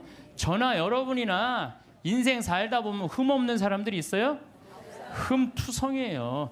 그런데 그 기가 막힌 배반까지 한 베드로, 냉담 생활까지 한 베드로를 하늘나라에 열쇠를 주고 그 위에 교회를 세운 하느님은 얼마나 마음이 넓으시겠어요. 그렇지 않겠어요? 네. 그러니까 여러분들이 정말로 회개하고 믿기만 한다면 하느님이 여러분들한테 하늘나라 아주 활짝 문 열어놓고 기다리고 계실 거예요. 근데 문제는 베드로는 마지막에 어떻게 했느냐? 마지막에요. 바티칸 지금 그 베드로 성전이 언덕이거든요. 거기에 십자가에 제대로도 아니고 거꾸로 못 박혀서 죽었어요. 내가 어떻게 감히 스승님하고 똑같이 똑바로 매달려 죽느냐라는 그럴 자격 없다. 거꾸로 얼마나 고통스럽게 해서 피가 거꾸로 몰리는 건데, 그러니까 마지막에 정말로 하느님 증언을 확실하게 하고 갔죠. 베드로만 그런 게 아니야. 다 두고 도망간 제자들 산 모습을 보면 안드레아는 마케도니아 아카이아 지방에서 X자 십자가에 못 박혀 죽어요. X자로. 그 다음에 야고보 사도는 가장 먼저 순교한 사도인데 예루살렘에서 참수형 당해요. 야고보 사도는. 필립보는 소아시아에서 기둥에 매달려서 순교하고, 바르톨로메오는 아르메니아라는 곳에서 전도하다가 십자가에 거꾸로 매달려 순교해요. 바르톨로메오도. 토마는 인도에서 도끼에 맞아 죽어요. 토마는. 그래서 지금도 인도에는 토마 교회가 있잖아요. 토마. 마테오는 아프리카 에티오피아에서 선교하다 참수형 당하고, 알페오의 아들 야고보는 성전 꼭대기에서 떨어뜨려요. 그래갖고 떨어져서 죽어요. 예. 그 다음에 열혈당원 시몬은 이집트에서 선교하다가 활에 맞아 순교하고, 야고보의 동생 유다는 페르시아에서 선교하다 활에 맞아 죽어요. 마지막 사도 마티아는 에티오피아에서 선교하다 돌에 맞아 죽어요. 그러니까 12사도가 요한 사도만 빼놓고 다 목숨 순교를 하고 죽어요. 그래서 이 사도들이 예수님 따라다니다가 배신도 하고 자기네들끼리 누가 높냐 싸우기도 하고 뭐 어쨌든 속을 많이 썩였지만 마지막은 어떻게 죽었어요? 은총지위 속에 죽었다는 얘기예요. 은총지위 속에 하느님을 증거하다가 마지막에 죽었다는 거예요. 그래서 여러분들도 죽을 때 가장 잘 죽는 게 중요해요. 죽을 때 죄악 속에서 죽으면요, 그건 회개의 기회가 없는 거예요. 항상 기도할 때 내가 죽을 때 잘 죽을 수 있도록 주님 저를 도와주십시오라고 여러분 항상 기도해야 돼. 그래갖고 항상 죽음을 잘 맞이할 수 있도록. 그래서 늘 주님을 증거하고 주님 속에서 살아갈 때, 돌아가실 때 씩 웃으면서 죽을 수 있다는 얘기죠. 우리가 미국 여행 갈 때 옛날에, 지금은 안 그렇지만 은행 통장에 잔고가 얼마나 있느냐, 뭐 3천만 원, 5천만 원 있느냐에 따라서 여권 비자 발급 받는 게 쉬웠어요. 우리도 하늘나라 갈 때 하느님이 물어볼 거예요. 너 하늘나라 은행 통장에 잔고가 얼마나 있느냐. 여러분들 하늘나라 통장에 잔고가 얼마나 있어요? 여러분들, 아 내가 이거 하늘나라에 저금하는 거야 라고 저금해둔 돈들, 내가 이거 하늘나라에 저금하는 거야 라는 마음으로 저금한 것들, 그 가끔 그런 거 있잖아요. 내가 어딜 도와줄 때 이게 좀 힘든 돈이야, 내가 1,000만 원, 2,000만 원을 도와야 돼, 그래 내가 이거 하늘나라에 저금하는 거야, 탁 도와주는 액수가 여러분들 얼마나 돼요?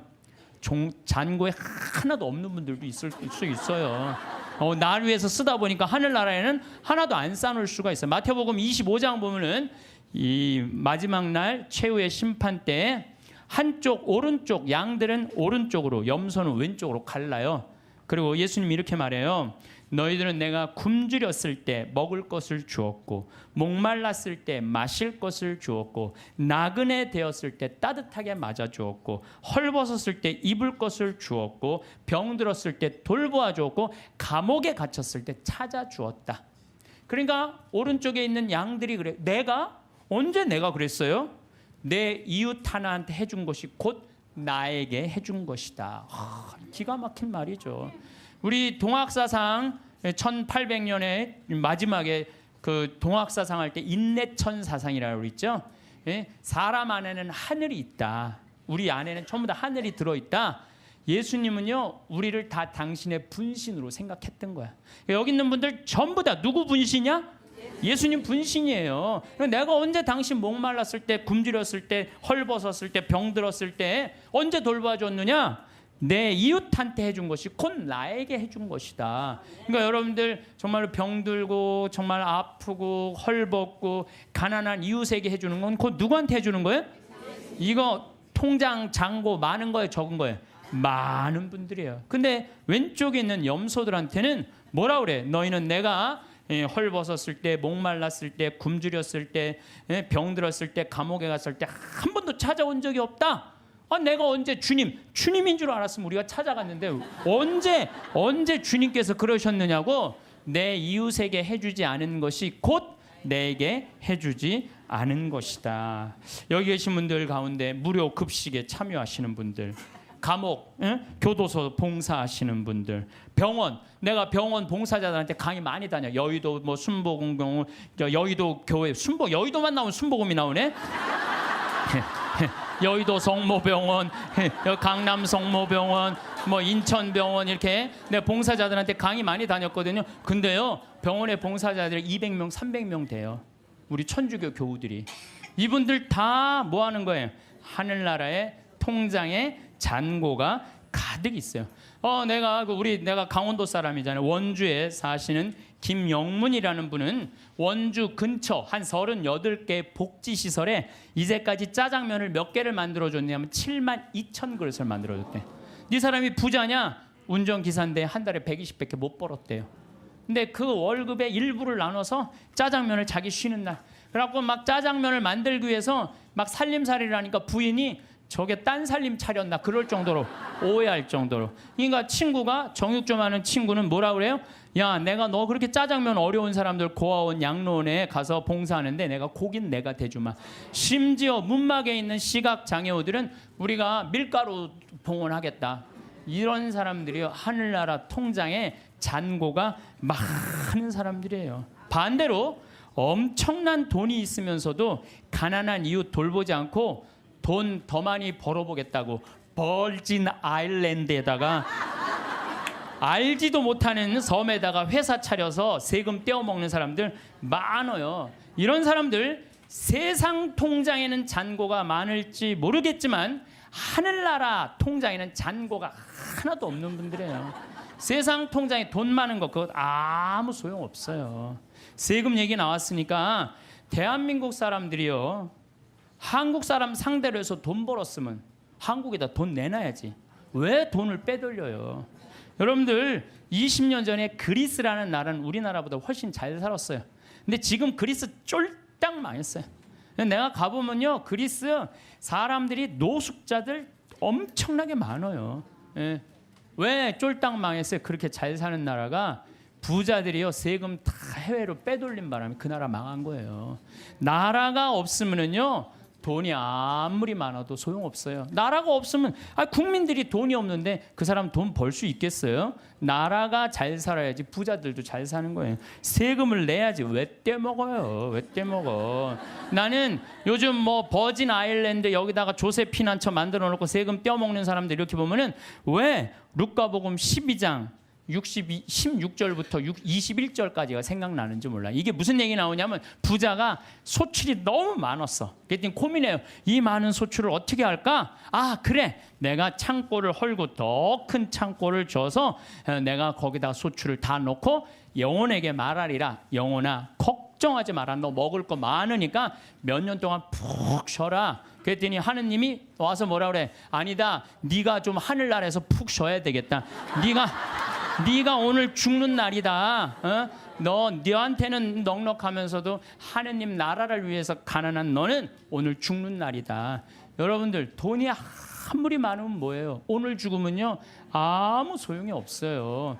나는 창고를 져서 거기다가 쏟아 넣는 그 이 부자나 버진 아일랜드에다가 그 몇백억 대고 갖다 놓고 영혼아 걱정하지 말아라. 내가 버진 아일랜드에다 내가 돈 넣어놨으니까 너 오래 살아라.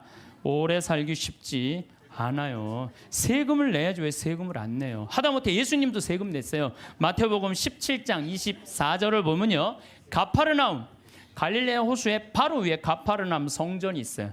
그러니까 베드로한테 사람들이 물어봐요. 가파르나움 성전 사람들이 니네들 왜 성전세를 안 내냐? 근데 성서를 보면 베드로는 역시 똑같아요. 일단 낸다고 우겨요. 낸다 우리. 성서를 보면 굉장히 웃겨요. 낸다 우리. 그리고 이제 예수님한테 가서 물어봐요. 예수님 성전세 내려는데 어떻게 하면 좋으냐고. 그랬더니 예수님이 너 가서 물고기 잡으면은 물고기 입에 한 스타테르가 있을 것이다. 그거 내라.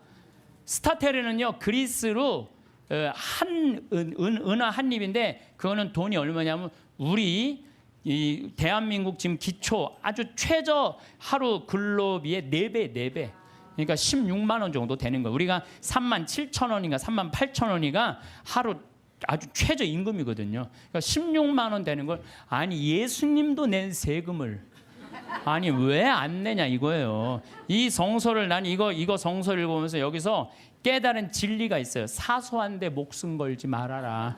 예수님도 지금 가장 큰 일은 뭐야? 하늘나라를 위해서 이 예루살렘에 올라가고 십자가 못 박혀 돌아가셔야 돼. 근데 그 세금 안 낸다고 우기면은요 아예 유대인 취급도 못 받아요. 그거 16만 원 뭐 많이 돈 드느냐? 그리고 그냥 스타테로 낸 거예요. 사소한데 목숨 걸지 말라는 거예요. 요즘 부자들 보면은요 자기 재산이 1조 원이나 되는데 아이 그한 1,000억, 2,000억 내는 게 뭐가 아까워. 1,000억, 2,000억 내도 얼마가 남아요? 8,000억이 남아요. 8,000억. 아니 그 8,000억은 생각하지 않고 에? 그 2,000억이 아깝다고 그걸 안 내갖고 감옥에 지금도 감옥에 간 사람 있잖아. 며칠 전에 어젠가 그제 갔잖아요 감옥에. 그 많은 돈을 가지고도 왜 감옥을 가요? 내면 되지. 왜 사소한데 목숨 거냐 이거야. 내 얘기는 그냥 통 크게 내면 되지. 저는 부자들은 하늘나라 들어가기가 낙타가 바늘구멍 뚫고 지나가는 것보다 힘들다고 한 예수님 말 저는 이해가 돼요. 여러분 혹시 지금 여러분들 10,000원 갖고 있어요. 10,000원 갖고 있으신 분들 내가 저 1,000원 좀 주실래요? 커피 한 잔 좀 뽑아 먹게. 그럼 여러분들 저한테 1,000원 줄 거야 안 줄 거예요? 주죠. 줘요. 아이 10,000원 중에 1,000원은 괜찮아요. 근데 만약에 여러분들이 1,000억을 갖고 있어. 1,000억을 갖고 있는데 내가 나 좀 돈 좀 쓰게 100억만 달라 그러면 여러분들 100억 줄 것 같아 안 줄 것 같아요? 아 이거 쉽지 않아요. 1,000원하고 100억하고는 달라요. 1,000원하고. 그래서 돈이 많은 사람들은요 아마 지금 여기 있는 분들 준다 그래도 막상 1,000억 갖고 있는데 내가 100억 달라면 못 줘요. 100억이 그게 남의 집 애 이름이에요. 근데 나는 100억 필요 없어요. 근데 국가는 100억이 필요해요. 왜? 너 당신 대한민국을 상대해서 돈 벌었으니까 100억 주면은 이 100억 가지고 가난한 사람들 도와주겠다. 어려운 사람들 복지 이런 거 국가 문화재 이런 거 보호하겠다. 그러면은 좀 넓은 마음으로 내가 대한민국을 상대로 해서 돈을 벌었으면 내가 이 정도까지 은총을 받았으면 내가 100억 정도 내겠다. 이렇게 마음 먹으면은 아니 사람들이 존경하고 돈은 900억 남아 있고 얼마나 좋아요. 근데 사람은요 이상해요. 900억은 생각하지 않고 그 100억이라는 엄청난 돈 이것도 아까운 거예요. 그러니까 벌진 아일랜드에다가 그냥 갔다가 우리나라 한 달에 한 300만 원 버는 사람들이 세금을 한 36만 원, 40만 원 정도 내요. 그냥 공식적으로 국가에. 근데 한 10억 버는 사람들은 1년에 한 3억 정도 내요. 물론 부자들이 많이 내요. 일반 평범한 우리 셀러리맨보다도 많이 내요. 근데 셀러리맨들은 떼어먹을 수가 없어요. 뭐 얼마를 떼어먹나요? 그걸 떼어먹어. 다 내요. 근데 이 돈 많은 사람들은요. 하여튼 우리가 이해할 수 없는 방법, 상상도 할 수 없는 방법으로 돈을 떼어먹어. 그러다 걸려갖고 감옥에 가는 거죠. 요즘 대한민국 교육을 보면은 저는 훌륭한 인격 쌓는 교육은 안 시키고 돈 쌓는 훈련만 시키는 것 같아요. 돈 버는 것만 가르치는 거예요. 돈 버는 법만 가르치고 돈을 제대로 의미 있게 쓰는 법을 안 가르치기 때문에 갑부가 돼도 단 한 푼도 나라를 위해서 어려운 이웃을 위해서 쓸 줄 모르는 분들 이런 분들을 뭐라고 그러냐면 졸부라고 그래. 졸부. 돈은 많은데 쓸 줄 모르는 사람들을 우리가 뭐라 그래? 졸부라. 졸부. 대부분은 안 그러시겠지만 금융가들, 재벌가들, 정치인들은 돈 쌓는 재미로 눈에 뵈는 게 없어요. 법도 그냥 눈에 안 보여. 그래갖고 정의라고는 찾아볼 길이 없고 정의로운 사회라는 인식 자체를 하지 않는 것 같아요. 우리 삶이 언제 끝날지 모르잖아요. 나중에 돈 벌면 내가 어려운 이웃과 하느님께 봉헌해야지 하는 사람들 끝까지 아무것도 못해요. 나중에 돈 벌면 한다는 사람 끝까지. 나는 나중에 보자는 놈 하나도 안 무섭고 나중에 하느님한테 봉헌하겠다는 사람 하나도 안 믿어요. 내가 본당 신부할 때 정말로 잘 먹고 잘 살 때는 성당 찾아오지도 않아요. 근데 그냥 쫄딱 망하면 어디 하소연할 때도 없고 나한테 와서 그냥 하는 얘기가 신부님 내가 이렇게 망할 줄 알았으면 성당에 신축금이라도 많이 해야 하는데 이제 쫄딱 망하고 와갖고 그냥 예, 돈 있을 땐 눈에 뵈는 게 없는지 세상 무서울 것 없는 것처럼 거만하게 행동하다가 쫄딱 망하면 성당에서 나한테 그리고 이제 하소연하면서 더 화가 나는 게 돈 좀 꿔달라는 거. 돈 좀. 내가 돈이 어디 있어요. 그리고 저는요 신념이 뭐냐면 그 달에 번 건 그 달에 다 쓰자. 이게 내 신념이에요. 그러니까 나는 누가 와서 사기 치려고 그래도 사기 당할 돈이 없어요. 그 달에 번 건 그 달에 다 쓰는데 사기 당할 돈이 어디 있어요. 여러분들 나중에 돈 벌면은 어려운 사람 돕겠다는 사람 이 생각하는 사람 아예 머릿속에서 지우세요. 그리고 난 진짜 싫어하는 게 뭐냐면 동전 모아 어려운 이웃 돕는 문화 싫어해요. 물론 어린아이한테 동전을 모아갖고 어려운 이웃을 돕는 거 가르치는 거 좋아요. 하지만 우리 문화 전체가 쓰다 남은 동전 가지고 어려운 이웃을 돕는다. 이건 정말로 나쁜 거예요. 내가 재산 중에 정말로 일부분을 소중한 일부분을 떼어서 어려운 이웃을 도와준다고 할 때 그건 의미가 있는 거예요. 여러분 2006년에요. 미국은요 기부금이 얼마가 나왔느냐 하면 3,000억 달러가 나왔어요. 2006년에. 근데 우리나라 2006년 총 수출액이 얼마인 줄 알아요? 3,255억 달러예요. 우리나라 전체 수출액하고 미국 사람들 기부액하고 똑같아요. 미국 사람들은요 저금 통장 모아갖고 이 동전 가지고 3,000억 달러 절대 못 모아요. 모으면요 빌 게이츠, 워런 베핏 이런 사람들은요 300억 달러, 600억 달러 탁탁 기증하는 거예요. 그러니까 자기 재산 다 기증하는 거예요. 그리고 자기 자식들한테는 1,000만 달러 정도 남겨두는 거예요. 우리 지금 대한민국 사회의 재벌가들이 뭐 1조 원 넘는 사람들이 28명이나 된대요. 그런 사람들이 1조 딱 내봐요. 정말로 이게 나라가 달라져. 질이 달라져, 질이.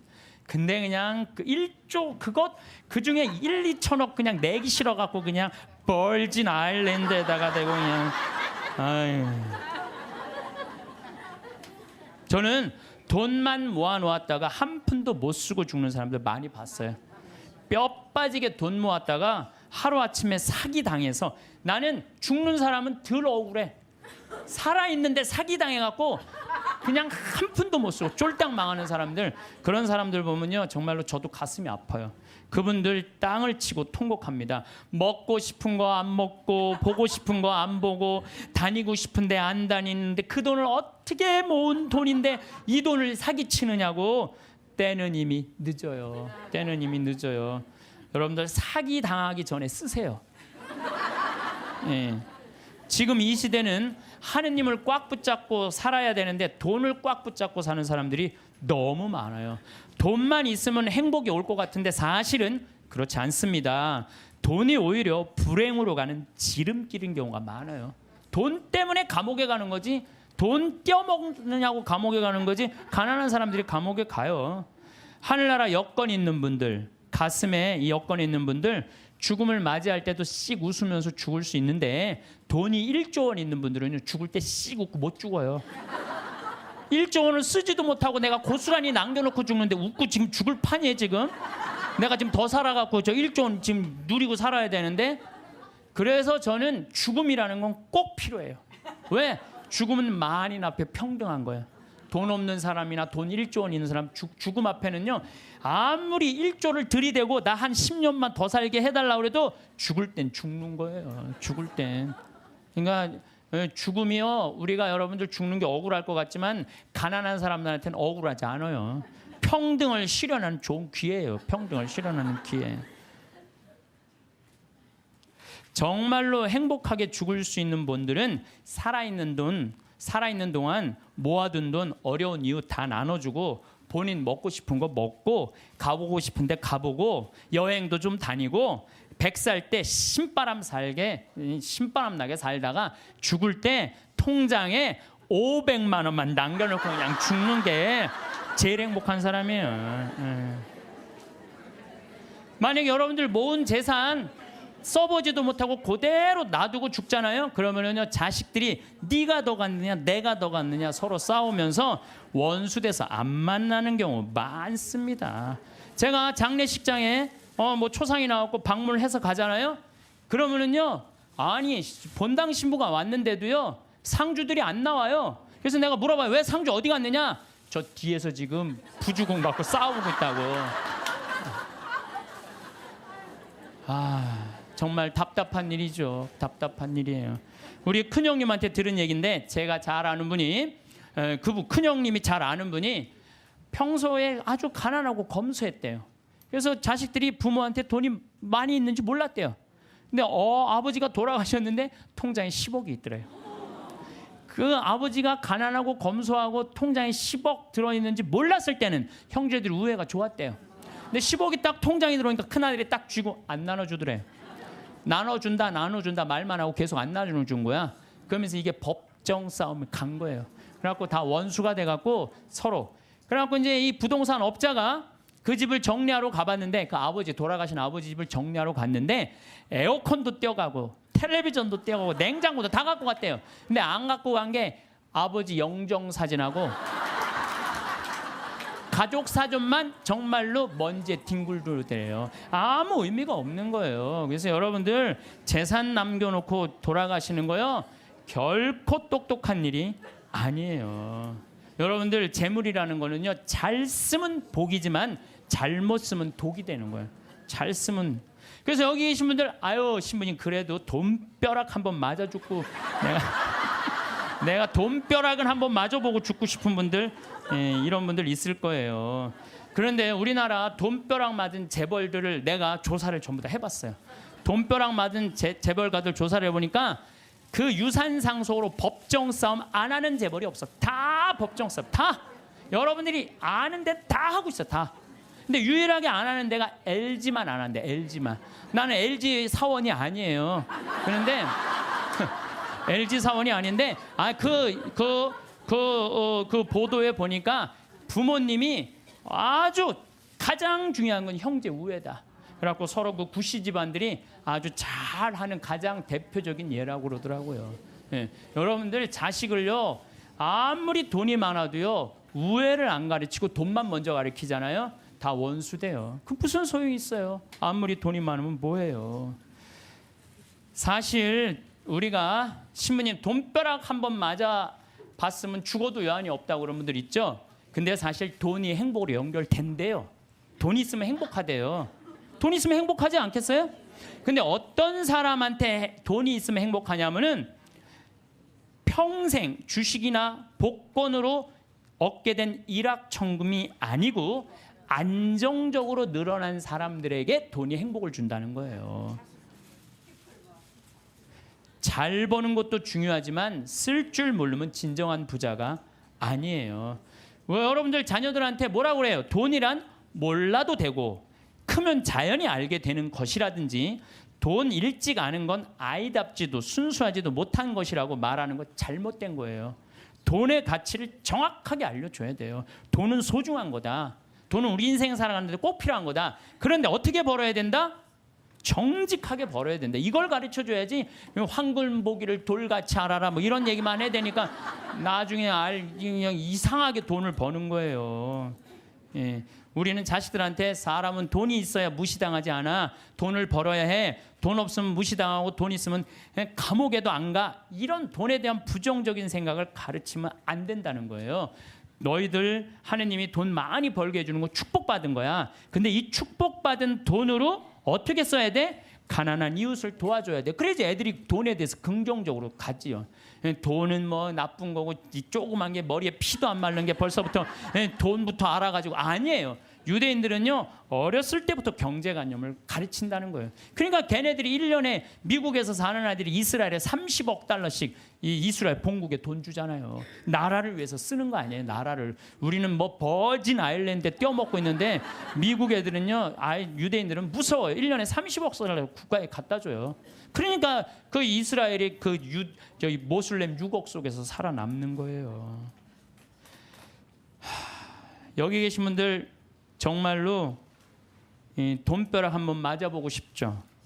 실제로 로또에 당첨된 분들 통계를 보면은 로또 당첨되고 나면은 행복할 것 같으냐? 완전히 행복이 찾아오느냐? 아니래요.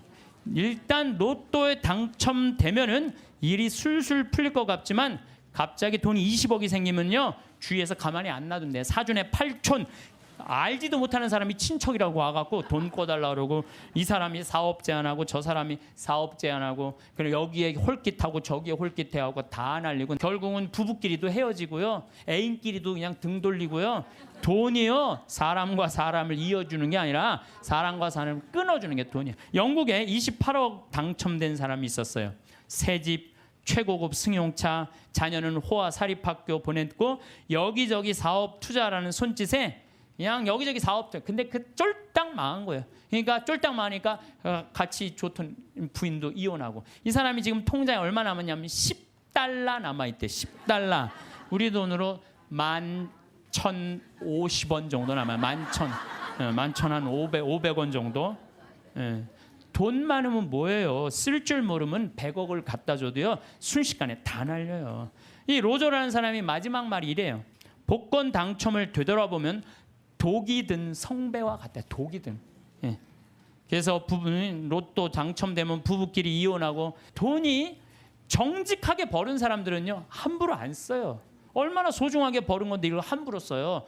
정말로 고민하고 쓰죠. 근데 순식간에 돈이 생긴 사람은요. 헛헛해요. 라고 술집에 가서 날리고 뭐 바람 피고 뭐 사업하고 그러다가 원래 상태보다도 더한 상태로 돌아가는 거죠. 물론 로또 당첨되고 잘 사는 사람도 의외로 많대요. 근데 이 사람들 추적을 근데 잘 사는 사람들은 싹 감춰갖고 잘 못 찾는데요.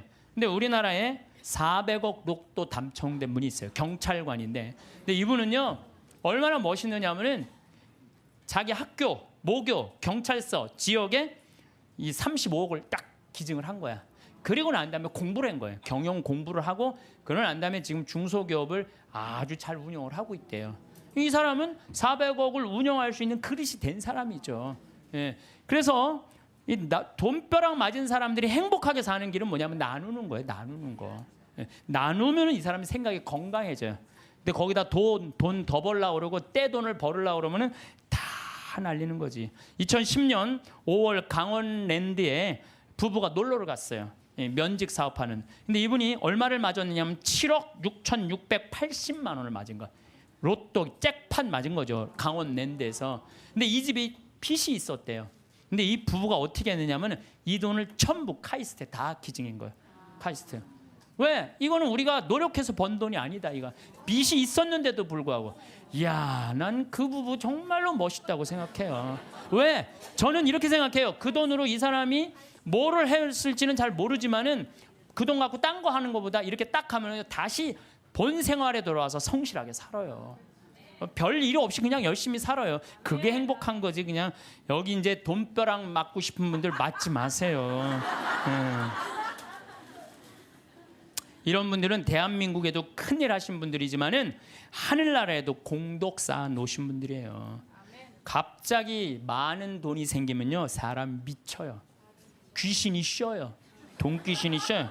예, 돈이 많다고 행복한 건 아니에요. 제가 아는 어느 분, 여기 내가 여기서 들은 얘기예요. 여기 우리 봉사자들한테 들은 얘기. 대기업 그 해외 지사 차 이제 지사장으로 갔대요. 근데 이쪽 기업에서 딱 와갖고 술을 들이다 저녁에 먹이고 재정 상태에 대해서 물었대요. 근데 이 사람은 술을 못 먹는 사람이래요. 근데 기업 회장들이 먹이니까 어떻게 먹고 정신이 혼란한 상태에서 제대로 대답을 못했대요. 본국으로 돌아가자마자 바로 저기 뭐 해고를 당했대요. 해고를 당하고 저기 무슨 서해안 쪽에 횟집에 처형이 이제 그 하는 횟집에 이걸 날 서빙을 하고 있는 거야. 그 기가 막힌 해외 지사장이. 다른 사람들이 당신 그렇게 인맥도 넓고 능력도 있으니까 우리 회사 내가 스카우트 하겠다고. 그랬더니 이분이 하는 말이 내가 왜 이 좋은 자리를 관두느냐고. 서비스 생각 하나도 안 해도 되고 남 속이도 안 와도 되고 이것만 날로 난 너무너무 행복하다. 난 지금 행복하다. 근데 이런 분들을 제가 많이 봐요. 막 큰 사업할 때보다 다 정리하고 욕심을 다 끊고 사니까 너무 행복하다는 분들 저는 정말로 많이 봅니다. 지금 제 강의를 듣는 분들 가운데서도 지금 쥐고 놓지 못하는 분들 많을 거야 지금. 지금 이거를 팔을까 말까 이거를 유지할까 말까 이런 분들 무지하게 많을 거예요. 놔보세요. 놔보면요 굉장히 편안해요. 그거 대도 안 되는 공장 운영하면서 매달 그냥 뭐 월급 마친다고 여기다 돈 끌고 저기다 평화로운 날이 하루도 없는 거야. 평화로운 날이. 싹 정리해 보세요. 얼마나 마음이 편안한가. 뭘 그렇게 쥐려고 그러세요. 쥔다고 재물은 져지는 게 아니에요. 진다고 져지는 게 아닙니다. 재물은. 미국의 할리우드가 가장 성공한 사람들이 모여 사는데 거기가 자살률, 우울증이 가장 많습니다. 구약 성서에 셈족은 9년 동안을 일하고 1년은 반드시 쉰대. 아무것도 안 하고. 그래서 저는 여기 계신 분들 남편이 뭐 한 20년 동안 하다가 구조조정 당해갖고 했어. 아 당신 빨리 나가서 돈 벌어. 이거 죽음으로 내보는 거예요. 당신 20년 동안 열심히 일했으니까 한 2년은 여행도 다니고 먹고 싶은 것도 먹고 하고 싶은 것도 하고 어디가 좀 피정도 하고 어디 학교도 좀 다니고 이러면서 재충전을 하는 사람들은 실패하지 않아요. 그런데 구조조정 당하자마자 뭘 해야 된다고 생각하고 가게 차리고 사업하는 사람들 거의 다 쫄딱망해요. 통계적으로 한 95%가 망한대요. 그러니까 서두른다고 되는 일이 아니에요. 조금 여유 있게 살아가면요 덜 쓰면 되지. 뭘 그렇게 많이 쓰려고 그래요. 집에서 14장 3절에 보면 인색한 자에게 재물이 무슨 소용이 있으며 수전노가 돈을 가지고 무엇하랴. 여러분 인색한 사람한테 돈이 있으면 뭐예요? 수전노한테 돈이 있으면 안 쓰면 그 돈은 죽은 돈이에요. 안 쓰면 죽은 돈이에요. 돈이 많으면 행복할 수 있지만은 돈 때문에요 살인도 일어나요.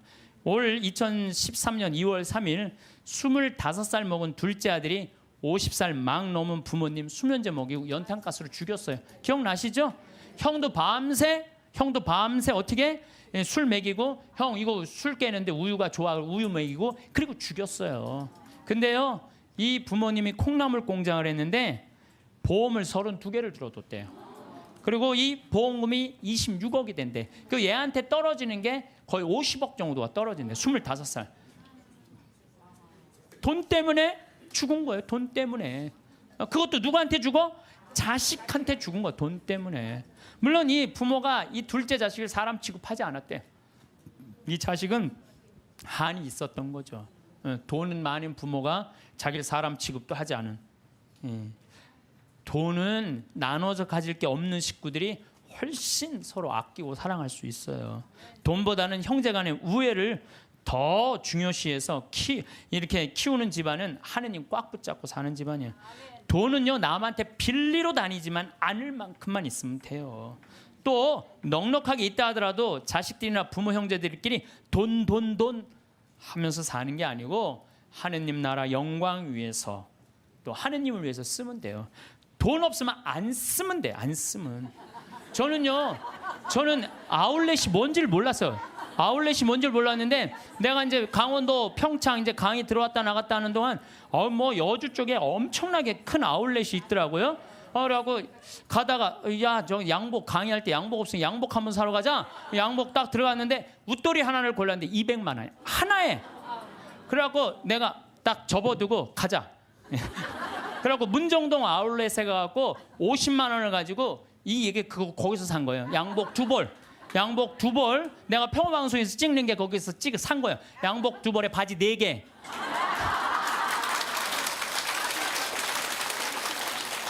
돈은요 없으면 안 쓰면 돼요. 안 쓰면 돼요. 없는데 쓰려고 그러니까 고통스러운 거예요. 집에서 18장 33절에 내 지갑 속에 아무것도 없으면서 꾼 돈으로 잔치를 벌이다 거지가 되지 마라. 그것은 사실 자신의 생명을 거스르는 행동이다. 그러니까 여러분들 돈이라는 건요 우리가 너무 나쁘다고 생각할 필요도 없고 너무 좋다고 생각할 필요도 없어요. 내가 돈의 노예가 안 되고 돈을 내가 부리는 주인이 돼야 돼요. 오늘도 황창현 신부님의 행복 특강 잘 들으셨나요? 이어서 나이 들수록 들으면 도움이 되는 지혜의 말씀을 들려드리겠습니다. 인생은 지혜롭게 살고 자기 삶은 뚜렷해야지. 착하다고 행복이 찾아오는 것은 아니다. 소중한 자신의 인생을 한 남자에게 목매달아서 자신을 괴롭히고 살 필요도 없다. 내 인생에 대하여 책임감을 가질 수 있는 자세가 필요한 것이다. 늘 안절부절하는 것은 바보스러운 짓이니 현명하게 대처해야 한다. 남자가 이러니 저러니 불평해봐야 내 인생을 책임져주는 사람은 없다. 무조건 내가 해결해야 한다. 그러니 내가 당당하게 살면 어떤 상황도 헤쳐나갈 수 있는 것이다. 지나간 잘못을 후회하며 자책하는 것은 어리석은 것이다. 후회한다는 건 실수를 저지른 자기를 미워하고 제대로 대처하지 못한 스스로를 미워하는 마음이다. 후회는 자기에 대한 또 다른 학대다. 우리는 늘 현재를 놓치며 산다.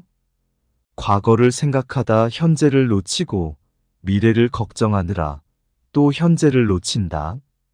행복이란 어디서 뚝 떨어져 내게 오는 게 아니다. 지금 이 시간에 집중해서 최선을 다할 때 그 하루하루가 쌓여 행복한 미래가 되는 것이다. 절제라는 것은 억누른다는 뜻이 아니다. 욕구대로 이루어지지 않는 것도 삶의 진실로 받아들여야 한다는 뜻이다. 세상에 끌려다니지 마라. 세상에 끌려다니다 보면 괴로워진다. 무엇을 하느냐가 중요한 게 아니라 얼마나 자기가 만족하며 자기 힘으로 살아가느냐가 중요하다. 아무리 좋은 일이라도 상대가 원하지 않으면 그건 상대를 속박하고 괴롭게 하는 것이다. 열등감과 우월감은 뿌리가 같다. 우리는 보통 타인과 비교하면서 자신을 판단한다. 다른 사람보다 조건이 좋으면 우월감을 느끼고 다른 사람보다 조건이 나쁘면 열등감을 느낀다. 어떤 절대적인 기준이 있는 것이 아니라 누구와 비교하느냐 하는 데서 일어나는 내 마음의 문제이다. 행복으로 가는 길은 우리 마음이 바뀌지 않는 데 있는 게 아니라 마음이 바뀌는 줄 알고 그 변화에 구애받지 않는 데 있다. 좋아도 너무 들뜨지 않고 싫어도 너무 가라앉지 않아야 평온한 삶이 된다.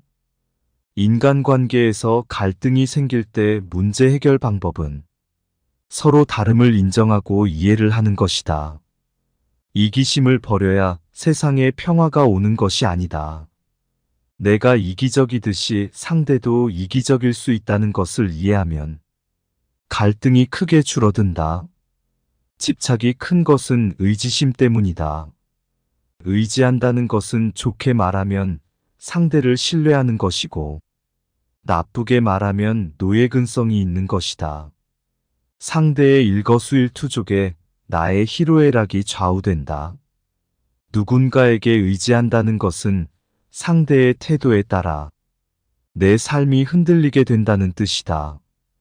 의지하고 기대다 보면 내 생각 내 주체성은 사라지고 늘 주변 사람들에게 매여서 괴로울 수밖에 없다. 사랑이라는 이름으로 서로 구속하고 의존하는 마음에서 벗어나 내 인생의 주인은 바로 나라는 마음으로 살아야 한다. 진정한 성공은 매 순간이 값지고 소중하다는 것을 아는 데서 시작된다. 이런 관점을 갖고 인생을 산다면 어제도 성공하고 오늘도 성공하고 내일도 성공하는 삶을 살 수 있다. 남의 불행 위에 내 행복을 쌓지 마라. 내가 힘들게 일하지 않고 편히 살 수 있는 것은 나보다 힘들게 일하면서도 어렵게 살아가는 사람들이 있기 때문이다. 인생을 살아가는데 타인의 기준에 따르는 게 아니라 자신의 가치관이 분명하게 서야 한다.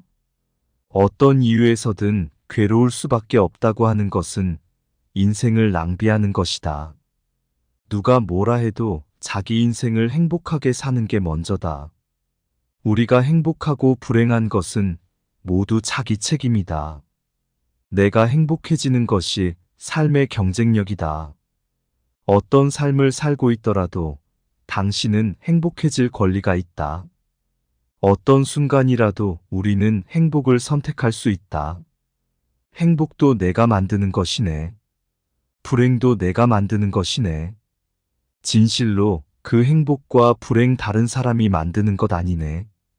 원하는 것이 다 이루어져야 행복한 것은 아니다. 원하는 것이 다 이루어진다는 말은 환상이고 욕망일 뿐이다.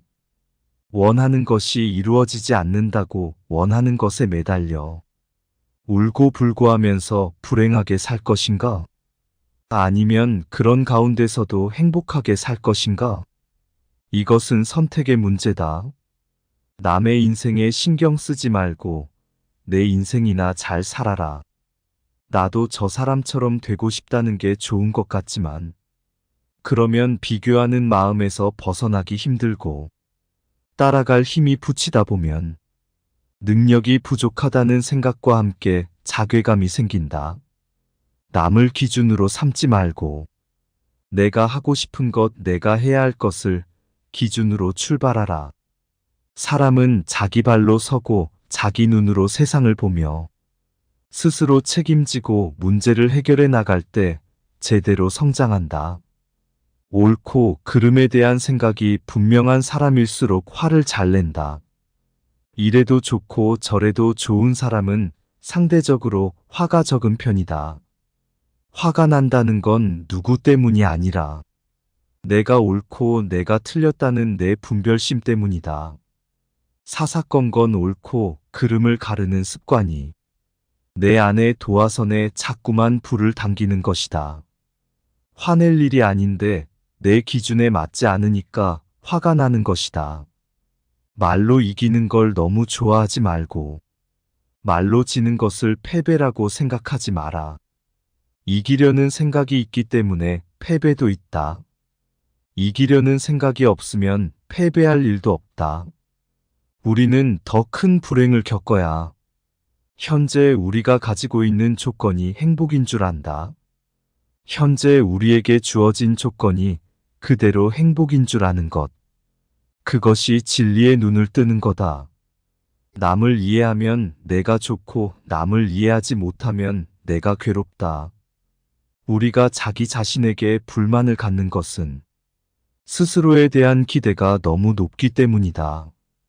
이 세상 모든 존재는 부족한 것도 아니고 넘치는 것도 아니다. 존재는 다만 존재일 뿐이다.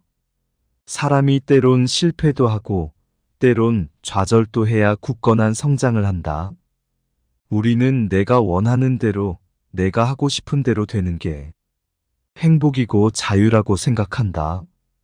외적인 조건과 상황에 따라 행복하기도 하고 불행하기도 한 행복은 기껏해야 반쪽짜리에 불과하다.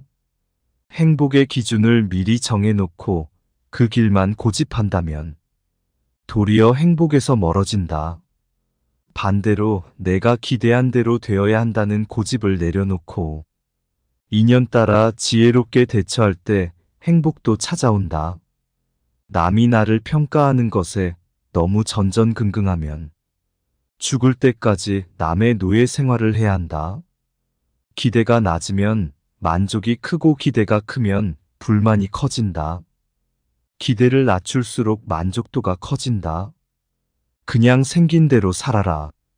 알고 지은 죄는 크고 모르고 지은 죄는 작다고 하지만 피해는 모르고 저지를 때가 더 크다. 우리의 고통은 무지 때문에 생기는 것이다. 죄가 있다면 그것은 무지 때문에 생겨난다. 문제 해결은 어리석음을 깨치는 것이다. 내가 원하는 것을 다 이룰 수 없고 남이 원하는 것을 내가 다 해줄 수도 없다. 내가 원하는 것을 다 이루려고 하는 것이 욕심이듯이 남이 원하는 것을 내가 다 해주려고 하는 것도 욕심이다. 욕심을 버리기 어려우면 움켜쥐고 괴로워하면 된다. 괴로운 것이 심하면 내려놓게 된다. 행복은 어려운 것이 아니다. 사물을 긍정적으로 보면 행복해진다. 자기 존재의 소중함을 알아라. 원하는 게 이루어졌다고 꼭 좋은 게 아니다. 원하는 게 안 이루어졌다고 그게 꼭 나쁜 것도 아니다. 인생에서 선택의 첫 번째 기준은 내가 먼저 행복해야 한다. 내가 괴로우면서 남을 돕는다고 하면 잠깐 도울 수는 있지만 오래는 못 간다. 아무리 좋은 부부라 하더라도 내가 원하는 걸 상대가 다 해줄 수 없고 상대가 원하는 것을 내가 다 해줄 수 없다. 서로 약간의 자유를 주고 생활할 때 두 사람의 관계가 오래가고 좋아진다. 내가 해줄 수 없는 것을 다 해줄 수 있다고 착각하면 못 해준 것에 대해 자꾸 죄책감을 느낀다. 사람들은 자기가 원하는 대로 안 이루어진다고 괴로워한다. 다 이루어질 수 있다고 착각을 하기 때문에 원하는 것이 이루어지지 않는다고 괴로워하는 것이다. 원하는 것이 이루어지면 다행이고 안 이루어지면 그만두면 된다. 내가 덕을 보려면 그만큼 손실이 따르고 대가를 치러야 한다. 내가 원하는 대로 세상 일이 다 될 수는 없다.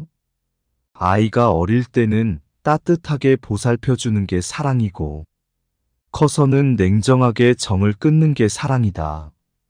어릴 때 보살피지 않는 것은 내팽개치는 것으로 외면이고 커서 보살피는 것은 집착하는 것으로 과잉보호이다. 아이가 10번쯤 말을 안 들었을 때 자기 안에서 화가 나면 자기 문제고 화가 전혀 안 나고 계속할 수 있으면 그건 내가 정말 아이를 사랑하는 거다. 아이를 깨우치는 것은 100번을 해도 아이를 위해서 하는 거지만 그건 아이의 선택이다. 내가 사랑을 받고 싶으면 내가 사랑하면 되고 목돈을 갖고 싶으면 저축을 하면 된다. 우리는 세상으로부터 사랑을 받으려 하지만 원하는 만큼 채워지지 않기 때문에 결국 실망하고 한탄하게 된다. 내가 시키는 대로 안 해서 화나는 것은 내 문제지. 아이의 문제는 아니다. 부모가 자기 자식을 너무 높이 평가하기 때문에 항상 자식을 나무라는 것이다. 천하가 다 나를 안 믿어줘도 부모가 나를 믿어주면 아이에겐 자존감이 생긴다.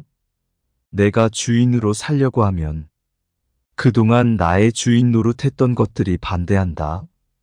그것을 두려워하면 주인이 되지 못한다. 우리가 행복하지 못한 이유는 항상 과거를 핑계대기 때문이다. 미워하지 말라가 아니라 알고 보니 미워할 일이 아니다. 용서하다가 아니라 알고 봤더니 잘못한 게 아니다 하고 알게 된다. 이것을 깨달음이라고 한다. 자기 스스로 통찰력 즉 지혜를 갖게 되면 괴로움이 사라지게 된다. 지금 여기 나에게 깨어 있어라. 지금 여기 나에게 깨어 있기가 행복으로 가는 길이다. 물잔이 물잔이라 물을 담는 것이 아니고 물을 담으면 물잔이 되고 국을 담으면 국그릇이 되는 것이다. 화를 알아차린다는 것은 화가 일어날 조짐을 알아차리는 것이다. 화가 날 때 몸에 약간 열이 난다거나 호흡이 가빠지는 것을 감지할 수 있어야 한다. 알아차리고 알아차리고 알아차리면 점점 알아차림의 순간이 빨라진다.